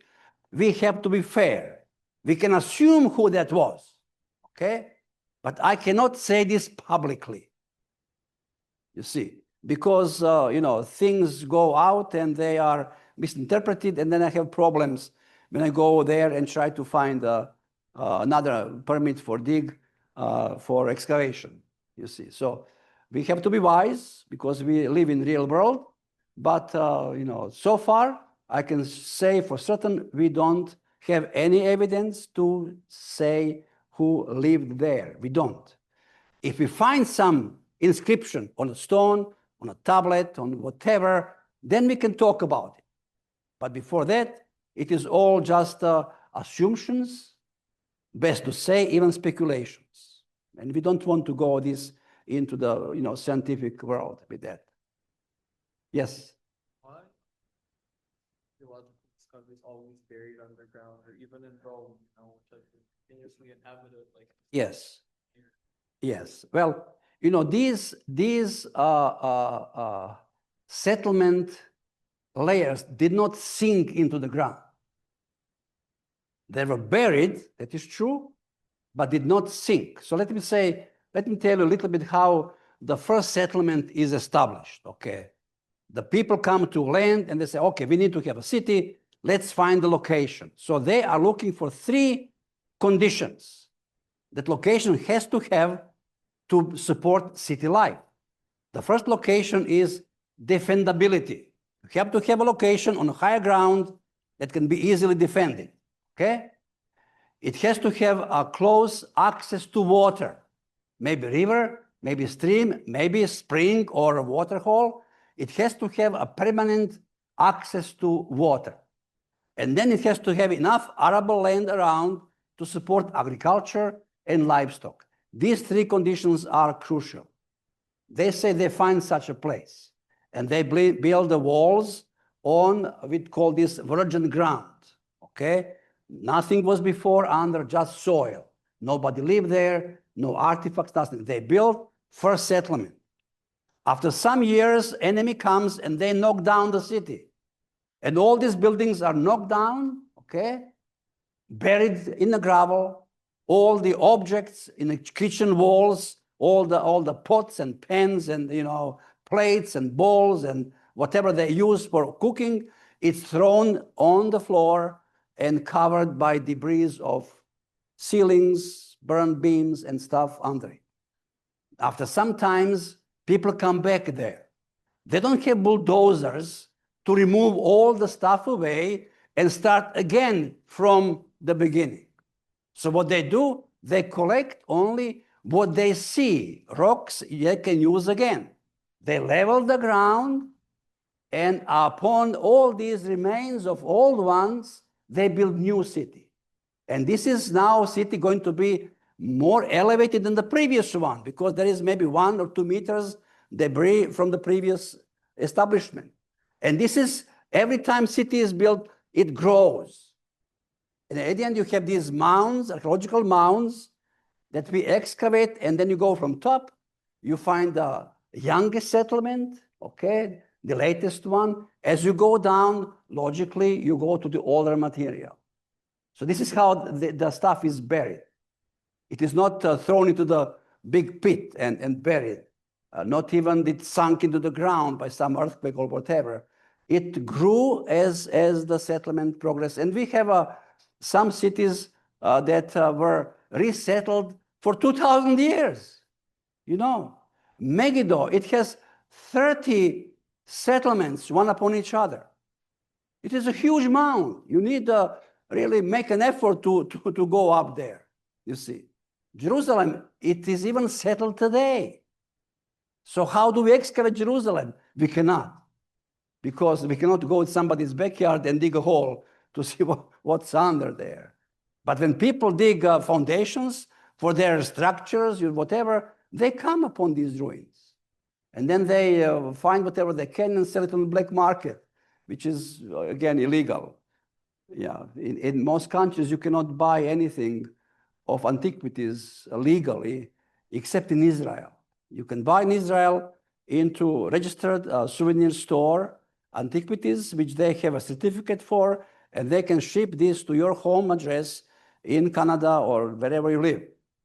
But you go to Jordan, you go to Egypt, you go to Turkey, you go to Greece, you take one little single piece, you end up in jail, if you're lucky. You see. So it is totally illegal to take anything. And the thing is, you see, when you come into Jordan, for example, you go through customs, and many times they don't ask you if you have anything to declare. You just go through. You just go through. Nobody asks for your luggage. Sometimes they do checks for some people, many times don't. But when you go out of country, before even you come to the area where you get your boarding pass, right after the gates to the airport, there is a big set of scanners, and all your luggage has to go through it. And they see everything you're taking out. And if they see something that you are taking out which is illegal, you get in trouble. It is illegal to have drones in Jordan. I was one time leaving Jordan one season, and there was a girl in front of me, and as they looked her luggage, she had a drone, small little one, you know, little useless thing. And they said, "Take it out. How did you get it here?" But I brought it here. Nobody asked me. They said, "Do you know it is illegal to bring in a drone?" And she had a lot of trouble talking to many officials there about her little drone that has almost no value. This is how serious they are. So you have to be very careful when you are leaving the country what you are having. And we ask all our participants, do not take anything. If you take something, that's your choice, but you cannot tell that you were a part of our team. If you do, then we are in trouble. You see, so the thing is very, very serious. You cannot just go out there and dig, make holes. It's all a big business now. All right, any more questions? Well, I can talk about this until kingdom come, by the way. I don't mind. I love talking about this. Since the Jews were in, was found anything from the earlier Old Testament books in clay tablets, something that the Jews copied and continued? Okay. First, we have to understand that not everybody was writing on the same material. Yes. Okay. Yeah. In Palestine or Canaan, tablets were not common. It was parchment of skin. And this is organic material. And you know what happens to organic material after years? It just gets rotten. Okay, mold come and moist and stuff, it's gone. In Babylon, they were writing, or Mesopotamia, on clay tablets. Okay, but in Persia, Persia is up north. Okay, their documents were mostly written in stone on panels of temples and palaces, similar to Egypt. Everything we have in Egypt is written on walls of temples and palaces. All events described in pictures and texts. Pyramids too, some tombs also. And for personal use, for example, where did Daniel wrote down his book? On a parchment or on a clay? On parchment. You cannot, on a clay, you can use only cuneiform text, okay? When you have Aramaic text and Hebrew text, it is alphabet. You cannot write this on clay because you use little stick and ink. You have to use parchment or papyrus in Egypt because you're using different techniques. Letters, you cannot write cuneiform on parchment because you have to impress into wet clay these different shaped symbols, okay? So this is why we have to understand that the different languages were written in different kind of ways. Yeah. In Babylon, there are Daniel has to learn 3 languages basically in Babylon. One was Aramaic. He could speak Aramaic, of course, because everybody speaks Aramaic. It was language of common people, lingua franca of Middle East, Aramaic language, written only on parchments because it is alphabet. Then there was Akkadian. It was a language of record. Everything recorded officially, selling, buying, correspondence between kings, official stuff. Everything was in cuneiform Akkadian text. And then there is a Sumerian, which also is a cuneiform, but that language was very old. It is used only in liturgy in temples, like Latin language in a Catholic Church through many ages in the past. Nobody understood Latin, but priest was still having mass in Latin language. Similarly, Sumerian was used in liturgy, but he had to learn all these 3 languages, and that was not an easy task.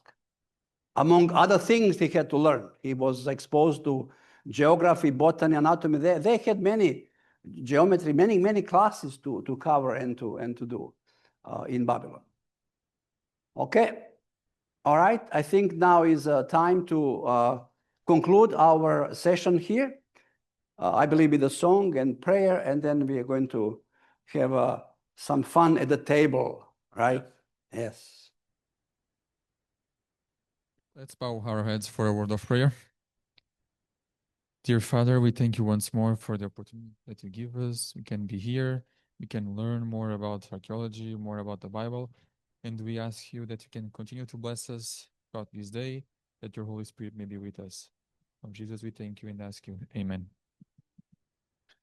Okay, at this moment, I think everyone got this Bible knowledge questionnaire. If not, please raise the hand so the pastor can give it to you. I think everyone has.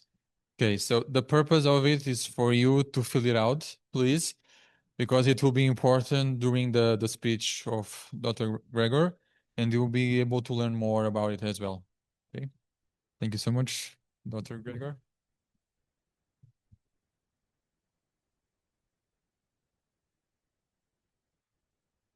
Okay. Well, in school, you got to go with some kind of exam or quiz or, something. I couldn't resist. Well, it's not for me, it's for you. Don't need to put your name. You can keep this with your files forever. But just circle what you think the statement is true or false. And then at the end, we are going to go together And we'll see how many you did correctly and how many you missed. Okay? Now, I don't know if you have any kind of rewards for, the best scorer. I don't know, like maybe a piece of cake or an apple. I can give you a hug, all right? How about that?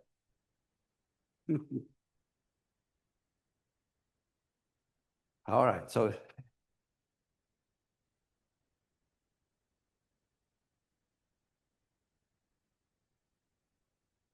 okay, are we done now? Shall we read and go together through all these statements? Okay, let's do number one. Moses' brother Aaron survived as baby because his mother found a way to hide him. True or false?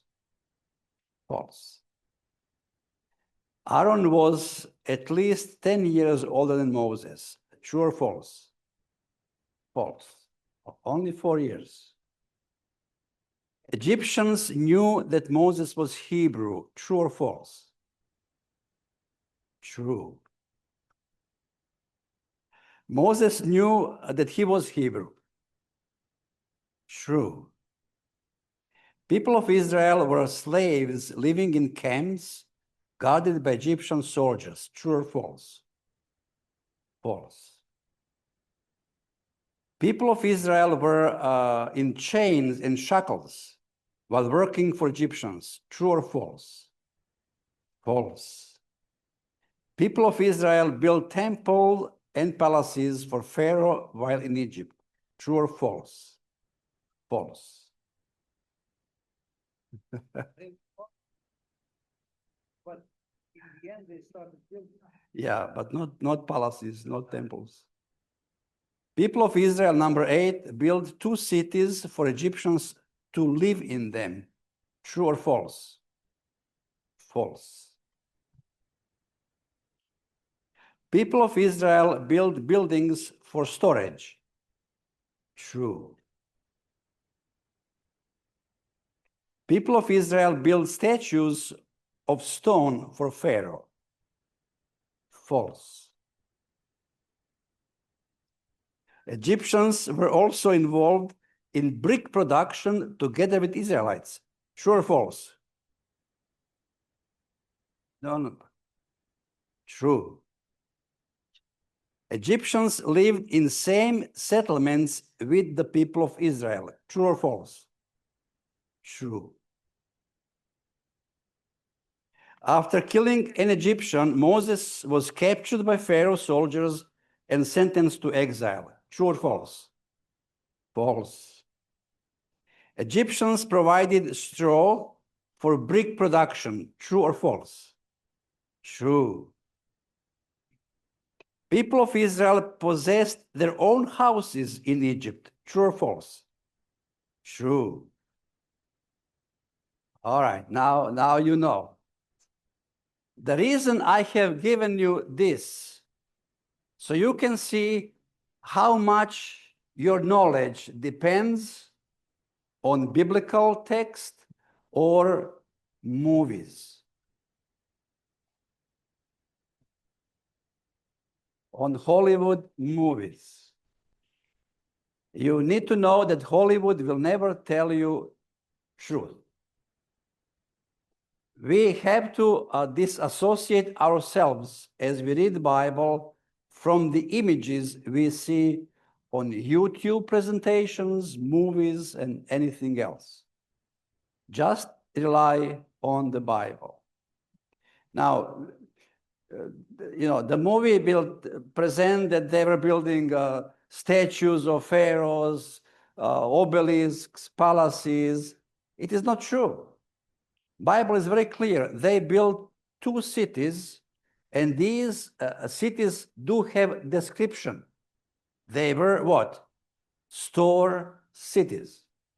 What does a store city look like? It is a bunch of buildings to store goods, nothing else. Okay? And then when Moses came for this time to ask for relief and to let the people go from Egypt, Pharaoh says, you're asking this because you are lazy. And because you are lazy, I will not provide straw for you. Who that I is? Egyptians. They ever provide straw for people of Israel to make bricks. And they were making bricks only, nothing else. You know how to make brick? You get dirt. A group of people is bringing dirt, and then there is a pit. They put dirt into the pit. They throw straw inside, chopped straw, and then they, with the feet, they trample it, and they get a mud, and then they put this mud into a mold, block mold, and they dry this on sun. This is what they were doing, making these bricks, and they were building structures for storage. That was all there is.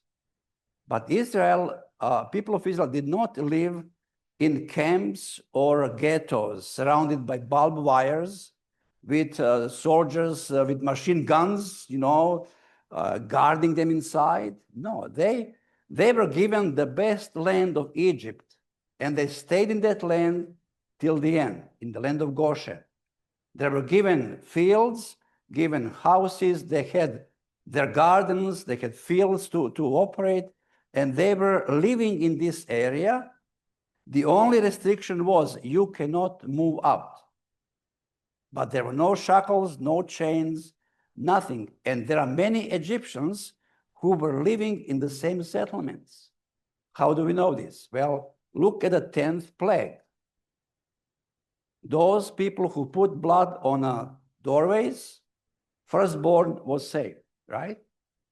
Those who did not, mainly Egyptians, they lost firstborn.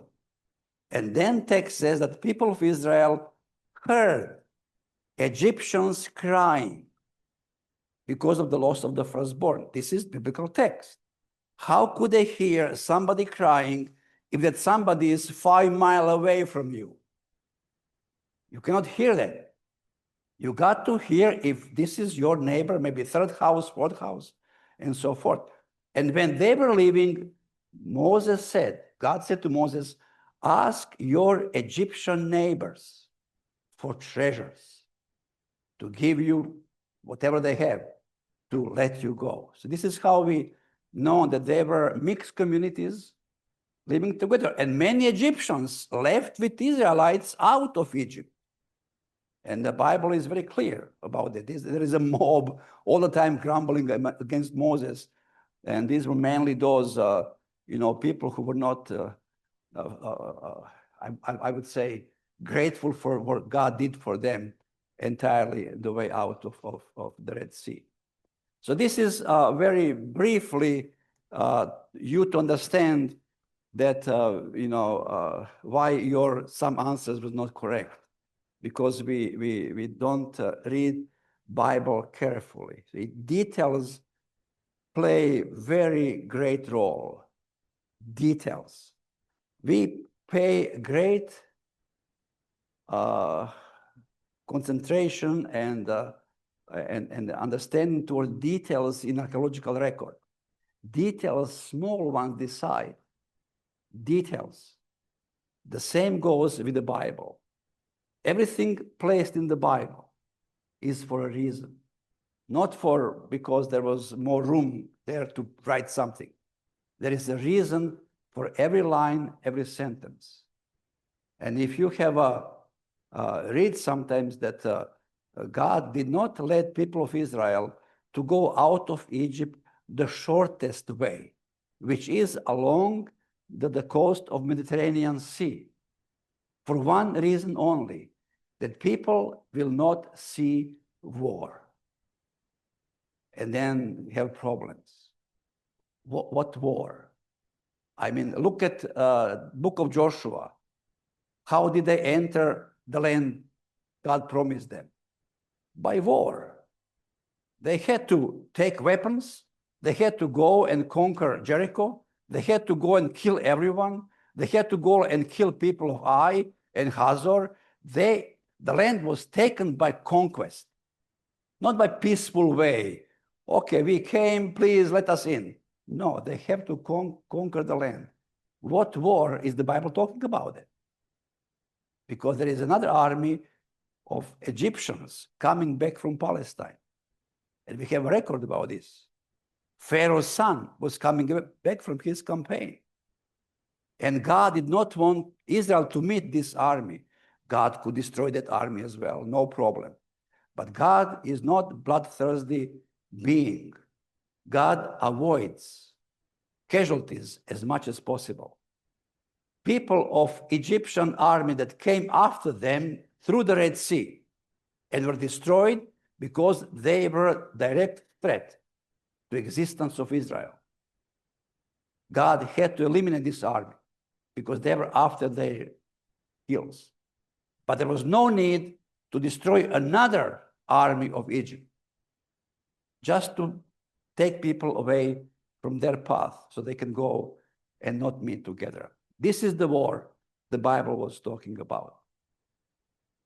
Let's talk about Moses now. If we can get our presentation started here, that will be excellent. I need help here because I don't know how to put this in motion. Okay. Moses. Life of Moses could be set in fragments. There are certain events that happened in every of these fragments. We read about Moses in the beginning of the book of Exodus. We read about this, but you see, Egypt has existed even before Moses. For about 400 years, people of Israel were in Egypt. But at that time, when Moses came along, Egypt was united. It was ruled by pharaohs who united both Egypt, because Egypt is made out of two provinces, Lower Egypt and Upper Egypt. And when these two are united, then Egypt is strong, economically, militarily. And in this particular time, Egypt was united under one pharaoh, and it became one of the strongest dynasties in Egyptian history. It is called New Kingdom. And then the text reads, the Pharaoh came who did not know Joseph. This is the beginning of story. Before that time of this new Pharaoh, Egypt was divided. It was weak. It was not very popular, not very strong. But the time comes when dynasty number 18 come to rule, and this is when Egypt is strong again. New Pharaoh came to power. And this is the beginning of new dynasty. Is just a technical term, fancy one for a family. You have a family that rules in one country from one generation to another. That's dynasty. If there is only one person ruling from a family and then you don't have descendants, then somebody else comes from somewhere place, you are no dynasty. You're just a person who were there for one time. None of your kids were there to follow after you. So new Pharaoh comes to power, and there are problems immediately because people of Israel are in Goshen. They are being multiplied greatly. Egyptians were concerned about that. So they tried to prevent fruitfulness of the people of Israel with on different ways. They talked to the midwives first. Okay, when you see male child, you killed it and so forth. But midwives were God-fearing ladies, and they said, well, we cannot do this. But didn't tell that Pharaoh. You see, you cannot tell Pharaoh everything he wants to know. You tell him what he needs to hear. So they said, well, you know, these Hebrew ladies, they give birth before we come. So when we come, the child is already hidden, taken, gone. We can have control. So this was the excuse of the midwives, because they did not want to do what Pharaoh says. But you know, again, they could hide kids, babies, for some time, as mother of Moses did. And later, there are problems with the child. So this is a map of the Lower Egypt, which is Delta Nile. And on the right side of the map before Sinai, this is where the Goshen was located. It is on the border between Sinai and Egypt proper. This is where they were located, and the Red Sea was there that stood in the way. So, life of Moses. There are stages. His birth. There was a problem right away. They tried to hide him. Then he was miraculously saved by the princess of Egypt, and he was taken to the court and educated and everything else. After 40 years, he is fleeing from Egypt at the age of 40. He spent about, well, this is Mountain Sinai, you see. And we always, when we visit Egypt, we have to go to Sinai. You cannot go to Egypt, don't see Sinai. So there is a St. Catherine's monastery there, very old monastery. And they claim there is still a burning bush there. Well, it's not burning anymore. But they claim this bush is very old and it never dies. They claim that bush is for many, many centuries there. It never died. And they said they tried to transplant the bush to different places. It never succeeded. It is a special tree, special bush. Well, of course, this is just a story for tourists to believe. We don't believe that. But anyways, we go there and we see place. We come back and we have a lot of happiness there. Then Moses meets God after 40 years in Sinai. And then God tells him, go back to Pharaoh. So he goes back to the Pharaoh, and now he is 80 years old. All right? So we have his birth, 40 years fleeing Egypt, 80 years going back to Egypt. And at the time of his death, he was 120 years old. He is allowed to see Canaan, promised land, from Mount Nebo. Mount Nebo is very close to Madaba, the place we stay as we excavate. And every first Friday of our excavation season, we take everybody to Mount Nebo, and we watch over the Jordan Valley to Palestine, other side, watch the sunset, and we begin Sabbath there on Mount Nebo, seeing and thinking about Moses being there at that particular time.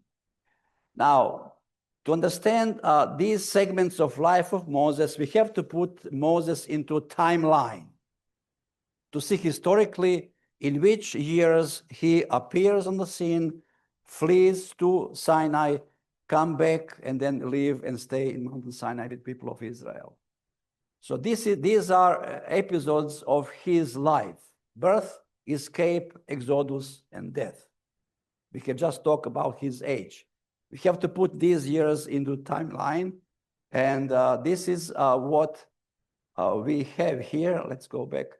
Now, I don't have time to explain why do we put a time of the Exodus in 1450. We have biblical text to support this.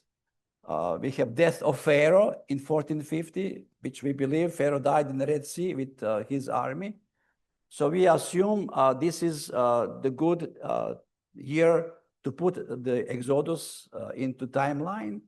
40 years earlier, Moses escaped from Egypt to Sinai, and even 40 years earlier, he was born. So 530 BC, his birth, 1490 escape, 1450 Exodus, and 1410 he dies on Mount Nebo. So let's see who were the pharaohs who lived at that time when these events took place. So we have, in 1532, we have a new pharaoh coming to power, and his name is Thutmose I. Okay? He rules till 1580, and then in 1518, his son comes to power, Thutmose II, till 1504. And then he dies, and then Hatshepsut, who actually is wife of Thutmose II and daughter of Thutmose I. It's confusing a little bit, but I'll explain in more details a little bit later. She sits on the throne because her stepson, who is a son of Thutmose II by another woman, is a small boy. So they rule together as co-regents until Thutmose III is going to grow big enough to take over the throne. So we have 1504, we have Thutmose III also being co-regent with Hatshepsut. In 1450, Thutmose III dies, and we have his son ruling between 1450 and 1425. His name is Amenhotep II. Now, I'm not going to talk today about Exodus, about the Pharaoh, about 10 plagues, about the 10th plague, who was Pharaoh's firstborn who died, because this is a different topic. We have to talk a little bit now, a princess. Who was the princess who rescued Moses as a baby? And the only candidate here is Hatshepsut.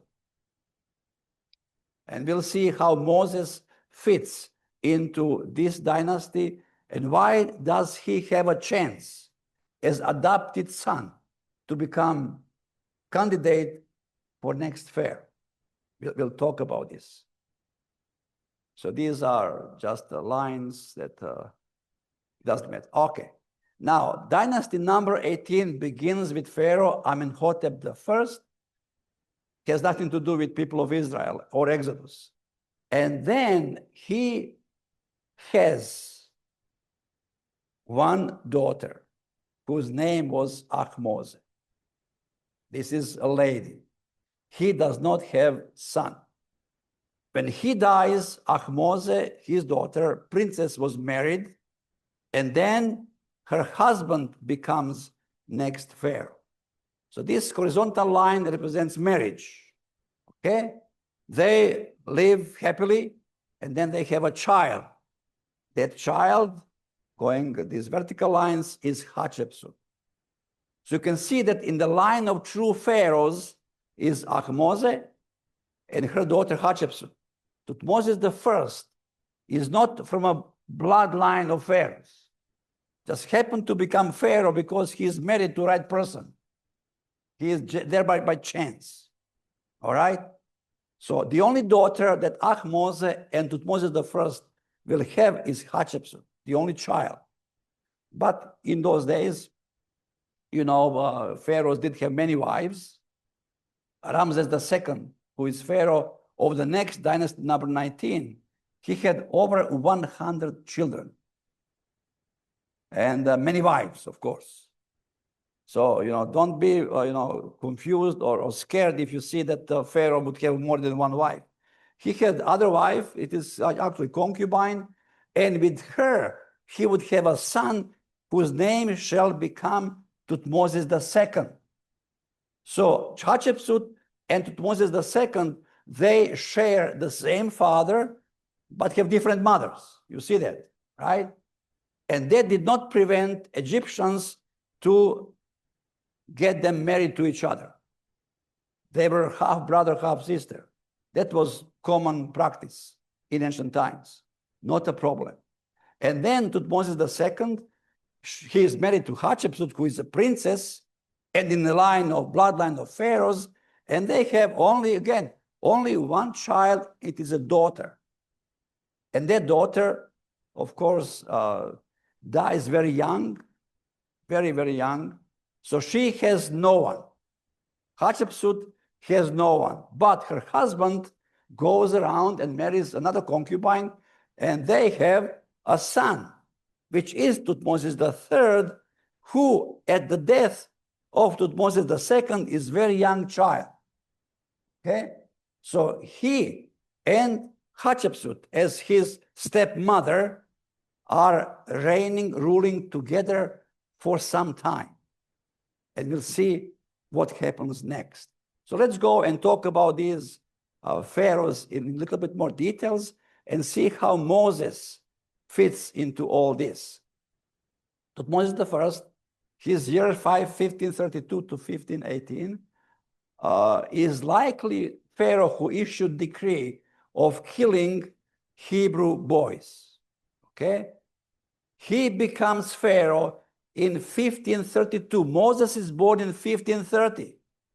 This is why Aaron's life is not in danger, because decree comes with new Pharaoh. With the old Pharaoh, Aaron is already 2 years old. He is out of danger.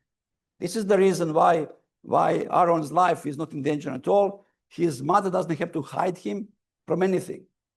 So his daughter of Tutmosis I, Hatshepsut, you can see on diagram, she found Moses in the basket in the river Nile. This is her seal. We'll see her seal more and more later. This one is a little bit damaged. So she's the one who finds Moses. And the question is, why would Moses, who is adopted son, stand a chance to become candidate for Pharaoh while there is that small boy called Tutmosis III, who might be legitimate heir to the throne? How is it possible that Egyptians will ever accept Moses to become next Pharaoh, even though they knew who he was? There was no secret about this. Well, the issue is, where was Moses found? He was found in the river Nile, and the river Nile is a god. They called God Hapi as a god of the river Nile. Moses was more than biological son. He was direct gift from God to a princess who is longing for a male child. And for Egyptians, this is much tighter connection to the throne than biological son, because it's gift from God himself. And believe me, Egyptians were very religious people. They were very devoted religious people. They worship all kinds of gods and believe in all of these very sincerely.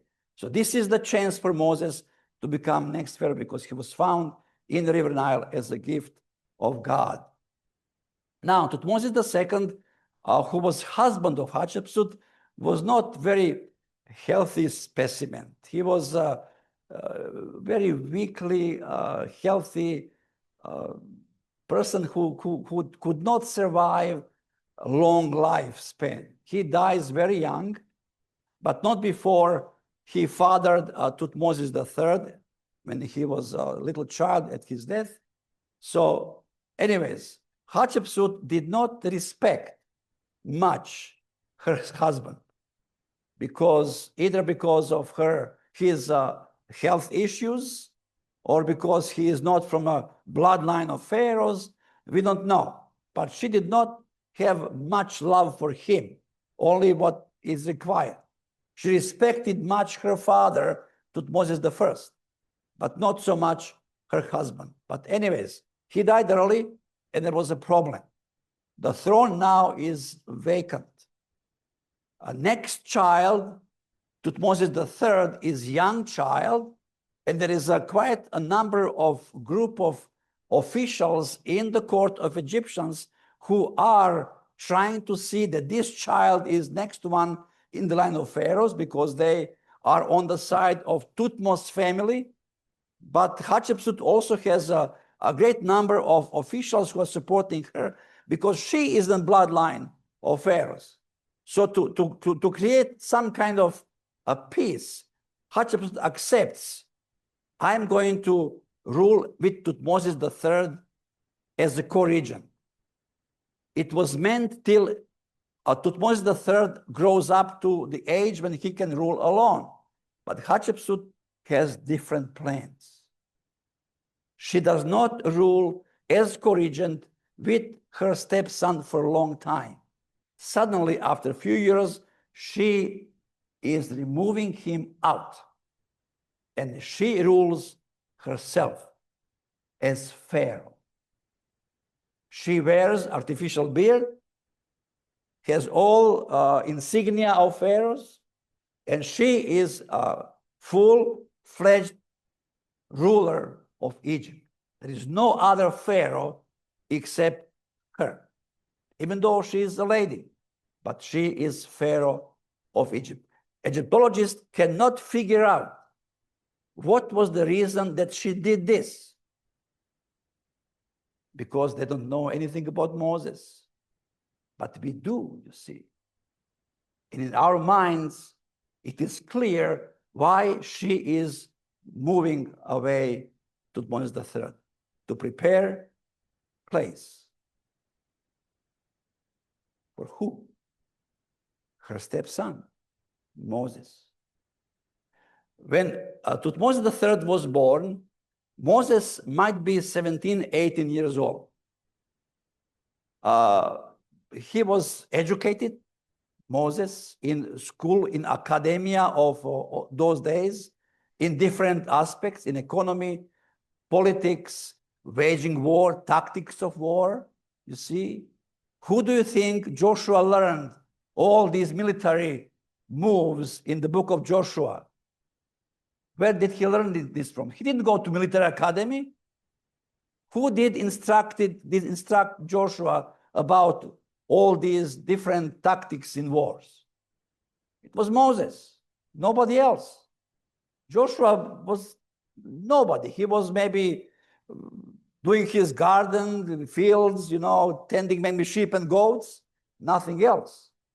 But the tactics that even modern military academies are using today was a stroke of genius to send out spies to get intelligence, you see?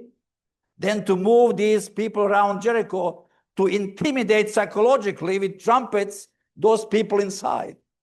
And they had no clue what they are doing. It is psychological intimidation. Then setting a trap around Ai to conquer Ai. These are all genius movements, you see. He learned all that stuff most likely from Moses because he prepared to become next Pharaoh. So this is why Hatshepsut removed Tutmosis III to leave room for Moses.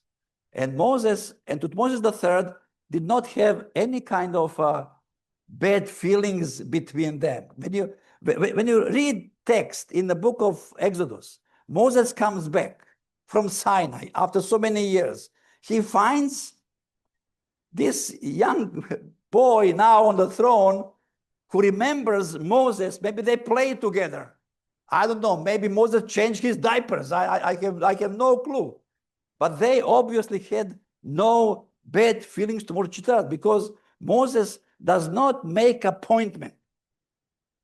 To see Pharaoh, you have to make appointment. You just don't go to royal house like this. I came, I'm here.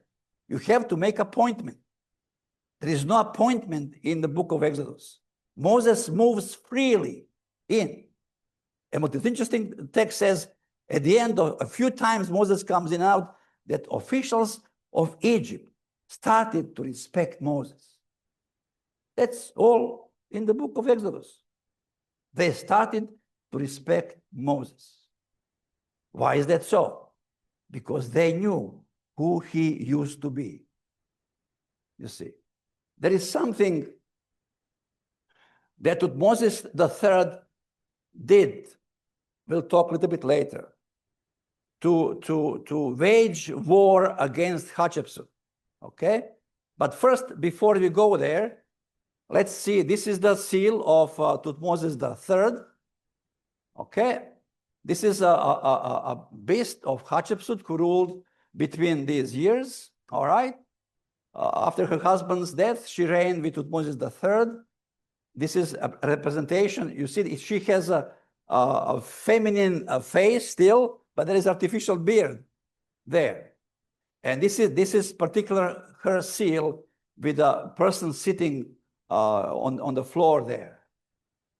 And this is the seal of Tutmosis III. Now, when we look at some panels of some temples, we do find Tutmosis III and Hatshepsut together, meaning they were ruling together at some times. And this is the place you can see on the right side picture. I'm sorry, the picture is not very I couldn't find a better picture, but they are represented before God on with equal sides. Okay? Hatshepsut is grown-up person. Tutmosis III is small child.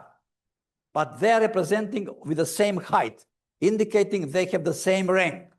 Okay? And they have same insignia. They come before God as equal. Soon after, we don't see Tutmosis III anymore with Hatshepsut. She is presented on panels by herself, alone. No more with her stepson. And here is one of these panels. This is a feature of Hatshepsut on the left.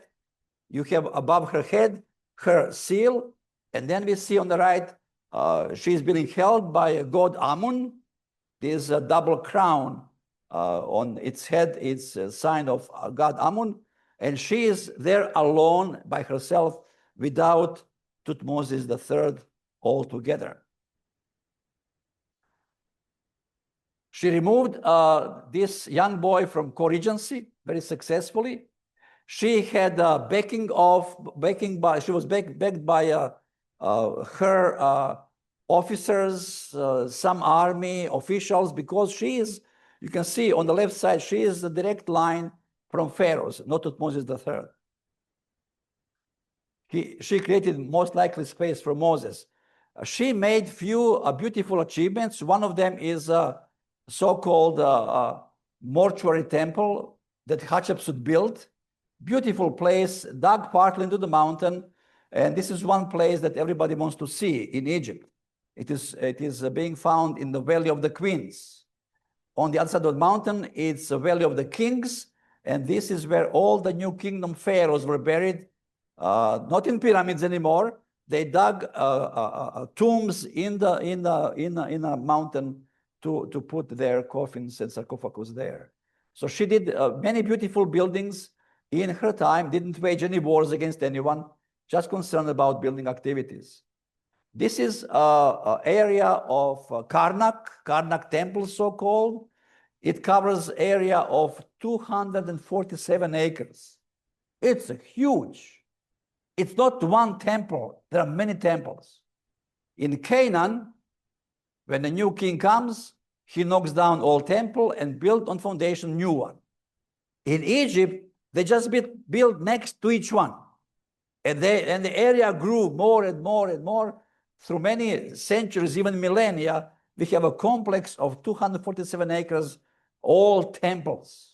Some are being restored, some in the process. But this is where she has also her temple and her obelisk. Now, obelisk is one piece, granite stone piece. It's not built by blocks. It's one single piece. It represents God. And this is where she has her obelisk there. Now, there is a funny enclosure, and this is part of it. You can see on the right side of the picture that people so far believed that this enclosure was done by Tutmosis III. When he comes to power, he systematically erased her images from all possible panels he could find. Her names were erased everywhere he could find. And then he could not knock down this obelisk because it stands for God. But he built enclosure around it so nobody can see it. But see, the real issue is when they dug under foundations of this enclosure, they found seal of Hatshepsut, indicating it was not Tutmosis III who built this enclosure, it was Hatshepsut herself. Building like a small chapel where people could come into the room and pray. It was built by her. There is no doubt about this. Now, these particular obelisks are granite blocks, and there is a special place in Egypt near Aswan where they were excavating these granite blocks. You can see how this block big is. Look at these people, how small they are. It's huge. This was built, carved by Egyptians. But the problem with this one, they found a crack. And when you find a crack in that obelisk, it cannot be used anymore. It's going to break.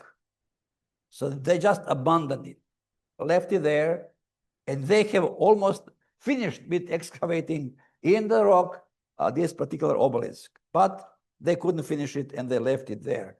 It weighs quite a lot of tons. And how did they move from Aswan to the area of Karnak, which is about 200 miles distance? It's still a marvel. Most likely using boats and taking them by the boats through River Nile. Now, the issue of Hatshepsut has been discussed for many, many years and centuries. What we believe now that Thutmose III did not erase her images and inscriptions and her seals because he hated her for what she did to him, removing him from the co-regency, remember? But he did this to secure the throne for his son. And he started erasing her images toward the end of his reign. Guess who shows up in his court toward the end of his reign? Moses. And who was Moses? Adopted son of Hatshepsut. He has legitimate right to claim the throne. And to prevent this, he is removing images, inscriptions, anything he can find about Hatshepsut, saying that she did not exist at all. He is removing memory of Hatshepsut altogether. In case somebody comes from her family to claim the throne, he has no claim because Hatshepsut did not exist. This is the consensus now among scholars why Thutmose III tried to erase memory of Hatshepsut, because he wanted to secure a throne for his son. And that fits perfectly into the story of the Exodus, because at that time, Moses appears in the courts, he shows up, he has no interest to become next Pharaoh, but Pharaoh doesn't know this. And they talk, they seems not to be angry at each other. Moses comes in and out without any problems, indicating that, when God says, those who are looking for your life are no longer alive. You can now go and you can have a peaceful conversation with Pharaoh, asking him permission for people to go. Hatshepsut continued to live her life till the end of her life. She died. She was mummified as every other pharaoh, but mummies were displaced. In one cave, they found 3 female mummies, and there was a box. It is called a canopic box. I'll explain and show pictures a little bit later, with the seal of Hatshepsut. So they knew that one of these 3 mummies has to be mummy of the Hatshepsut. But which one? They tried DNA, they tried X-ray, they tried this and that. They worked, experts, all kinds of fields worked for many, many months, even more than 1 year. They couldn't figure out which of these mummies is Hatshepsut. And then they said, well, we exhausted all options. We need to open this box. Okay. We have to see what's inside. And this is how it looked like. You can see in the middle, there is a seal of Hatshepsut there, between those 2, lines of something coming out. And the box was so well sealed that they will have to break the box to get what's inside. And usually inside are 4 little bottles, canopic jars, in which inner organs of a person were mummified separately. Mummification is a process where moisture is taken out from human body, and then only matter left, and they have some chemicals to drain the liquid of muscles, of everything out. And problem is inner organs. You cannot come to them so easy.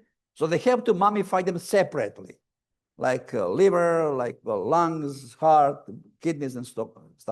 And then they put those organs mummified into these jars, into a canopic box, and box goes into sarcophagus of a person who these organs belong to. Okay? So they knew that these organs, they belong to Hatshepsut. So they tried to break the box, but they couldn't. And the only thing is to use a sledgehammer and break it. But you see, the box is artifact too. It is very old, it is precious, so you cannot do this.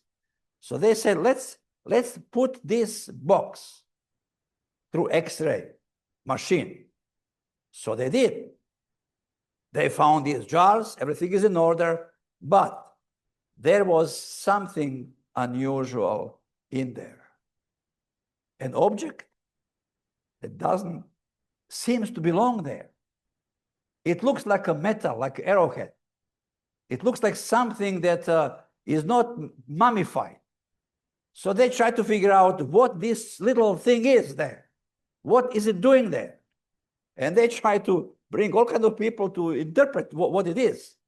And then once dentist was just walking by, as they were looking at this picture, and he said, well, this is a tooth. It is a back tooth from a person. But you see, it is missing a couple of roots there. Only one side roots are there. And the only thing is now to do is to put all three mummies through X-ray machine and see which one has a missing tooth. Yes, and there was one. You see, one back tooth is missing. And the root was still in the upper jaw, still there. Actually, I think it's lower jaw here. I wouldn't.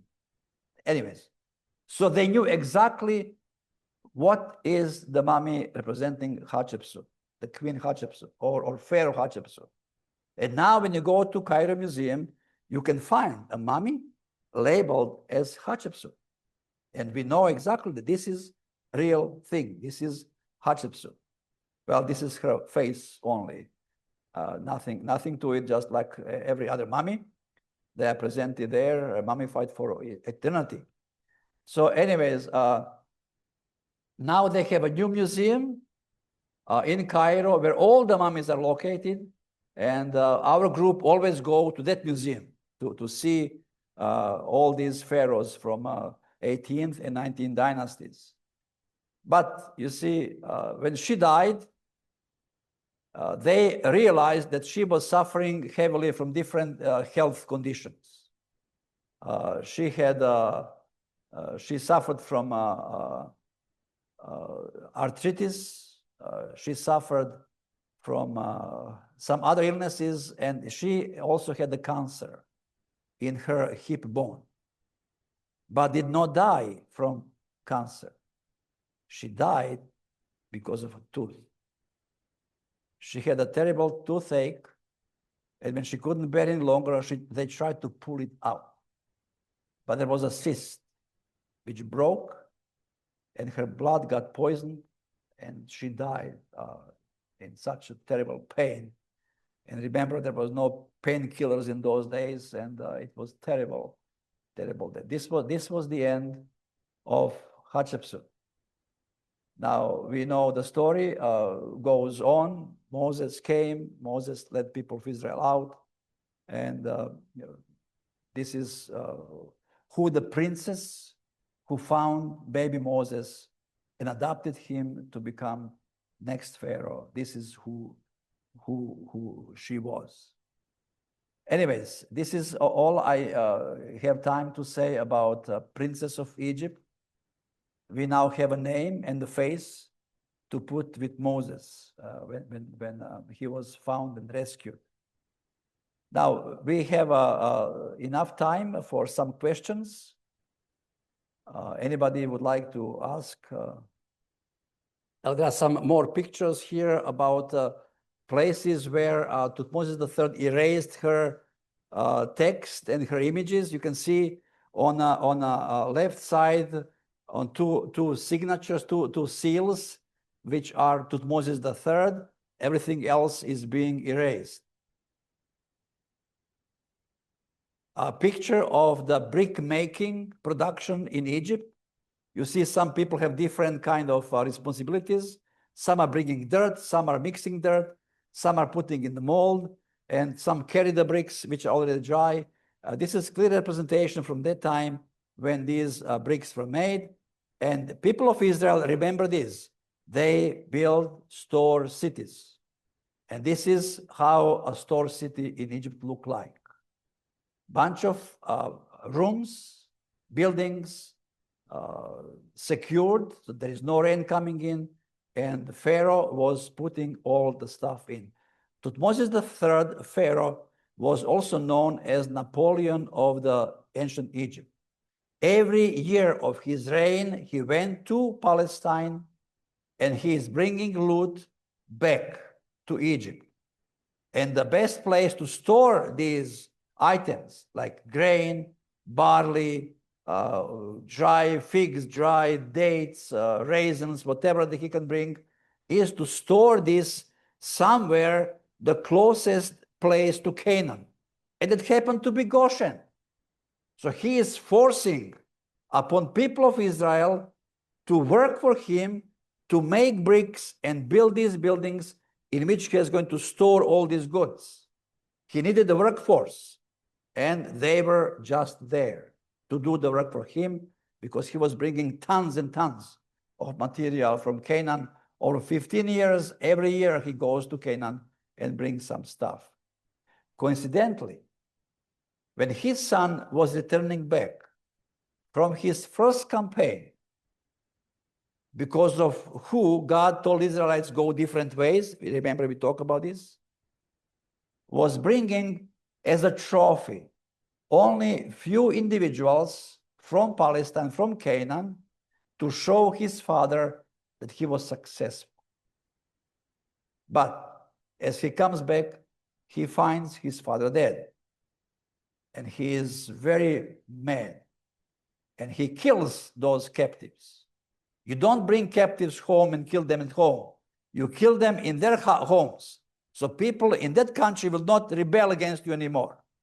This is not what they did, but he does for a reason, because he is angry of loss of his father. And these peoples in Canaan are cousins of the people who caused death of his father. They're all Semites. He goes next year again to Canaan. And next year and the year after, he brings back 90,000 slaves. Why did not he bring 90,000 in the first year, first time? Doesn't need them. Hebrews are there. But the second and third time, he has to bring replacement. So he's bringing new slaves to replace people of Israel. So these are little items that fit into the picture of the story of the Exodus. Anyways, any questions? We have about 10, 15 minutes, right? Questions? 15 minutes, all right. Yes.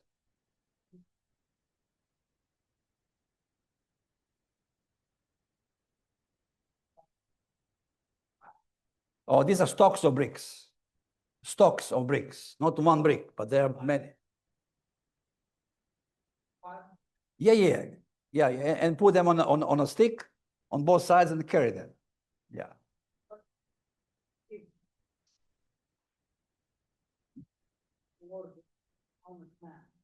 And the spies said they were the giants. How come the Pharaoh went there and managed to get 90,000 people out? Yeah, well, you know, the word giant in Hebrew language has more than one meaning. Okay? You know, when you translate one word from one language to another, it does have more than one meaning. And sometimes translation might be misleading. Yes. Yeah. Spies said, we are their sight like a grasshopper. A grasshopper is big like this. Yeah. If I put it like this, you can see the size of my eye. if you check for the Golgotha location on Google Images, you have an image of a fossilized skull.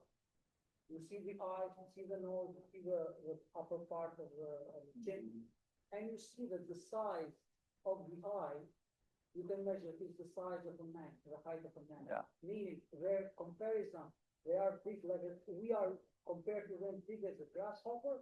Makes Yeah. First of all, that skull is not fossil. It's just a rock. The second is just a formation of rock in a funny shape that some were trying to misinterpret as the place of Golgotha, but it's not. The place is where the Church of Holy Sepulchre is. This is where Golgotha was, not in a tomb garden. Yeah, I'll tell.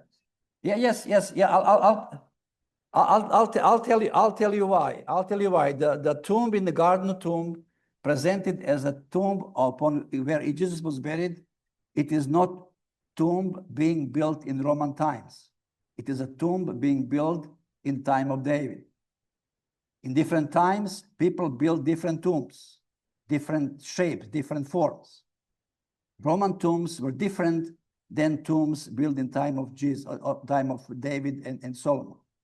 And that tomb, in the garden tomb, is a tomb from time of David and Solomon, not time of Jesus. Okay. Bible, that description. We are in front of them like grasshoppers. Okay. Yes. Look, it is not God's description. It is spy's description. And when you come to a city which is elevated, and I don't have time to talk about fortifications in ancient times, that it has multiple layers of defenses, and the city walls are all the way on the top. All those who are there look at you, and you are like a grasshopper. Especially for the people who has never likely seen a walled city in their lives. They were all born in the wilderness.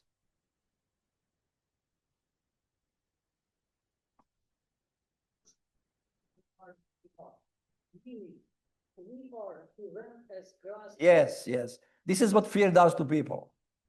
When you are afraid, you see more than there is. Look, I'm not denying presence of giants. I don't want to go into this discussion. You see, what is a giant? When I see what's this name? Great basketball player. Yeah, whatever. He is a giant for me. He is bigger than I, like by 3 feet. So I look at him as a giant. But it doesn't mean that he was like 30 feet tall, has a head like a big watermelon. You have to logically look at the text, not try to lean toward exaggerations, because then we are going to go into the trap.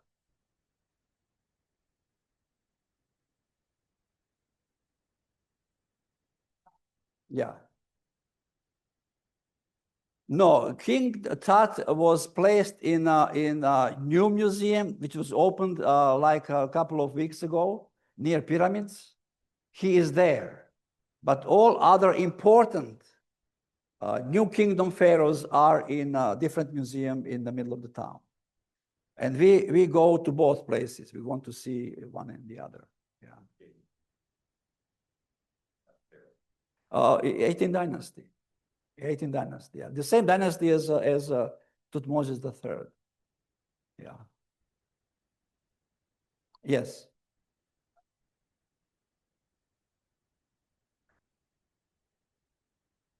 Yes.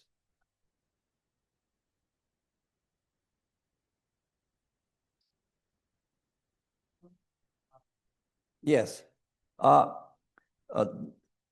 There are 3 periods in Egyptian history when Egypt was strong. It is called Old Kingdom, when it is united. It is the kingdom of pyramids. It is before Abraham. Okay? Then you have a period when Egypt is divided, very weak. Everybody fights for. There is a period that says 100 pharaohs in 100 days. So they are very disrupted. They are terrible in leading and displaced immediately. It is ununified time, and Egypt is almost non-existent. Then it comes to the Middle Kingdom. Then Egypt is again united. And this is the time where Joseph comes to Egypt in the Middle Kingdom. After Middle Kingdom, you have again period of division, and there is no united kingdom. This is when Hyksos come. They are Semitic people. They come to Egypt. Some settle peacefully. Some come by conquest, and they slowly occupied the land of Delta Nile, which is called Lower Egypt. And they overrun Egyptians, and they proclaimed themselves as pharaohs. They dressed as pharaohs. They accepted culture of Egyptians, even the religion of Egyptians. They have another pharaoh in Upper Egypt who is Egyptian. They have a relationship over 100 years.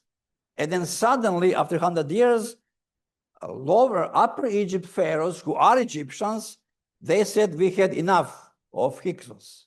They moved up, they come into fight, and Pharaoh dies from Upper Egypt. His name is Seknenretau II. He dies in a battle, but he has two sons. One is called Kamose, one is called Ahmose. Kamose is older. He continues pushing Hyksos, and he was able to recapture entire land of Lower Egypt except capital Avaris of Hyksos. He dies without descendants.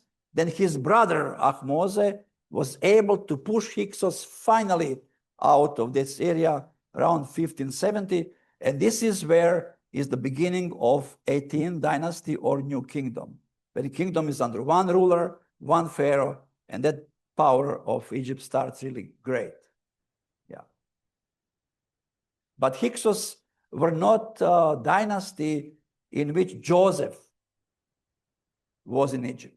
He was earlier in the Middle Kingdom, based on biblical chronology, if you want to follow that. See, the one point is that people of Israel were not oppressed 400 years. Okay? When Hyksos were kicked out from Egypt, it is like 150 years before Moses. Why didn't people of Israel move out with them? If they are oppressed, if they are mistreated, they were not. They had comfortable life there. Only when Pharaoh of 18th dynasty came to power, then oppression started to build little by little, and it was accelerant in the time of Moses III, when they were forced to build these cities. And then Moses speak to God. God said to Moses, I heard cry of my people. If they were crying 400 years, why didn't he hear before the cry? They were not crying. They were crying in the time of oppression, which is toward the end of their stay in Egypt. That was a time of crying and terrible. You see.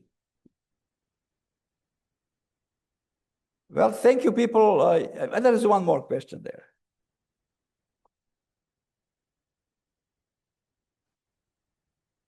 Is lower. Yes.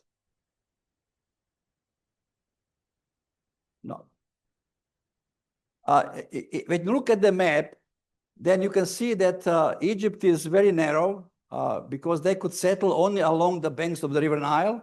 Everything else is desert. You cannot live there. So they lived along the River Niles, okay? Nile, not Niles, River Nile, and they stay there. But it is long stretch of the land.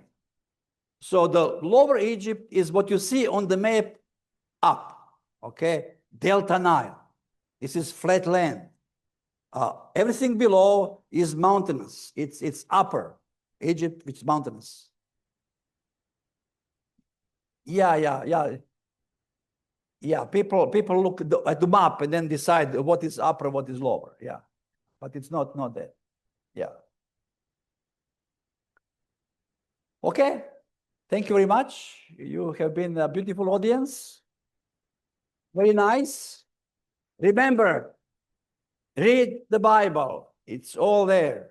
Read the Bible, but read carefully. Look for details, and you'll be fine.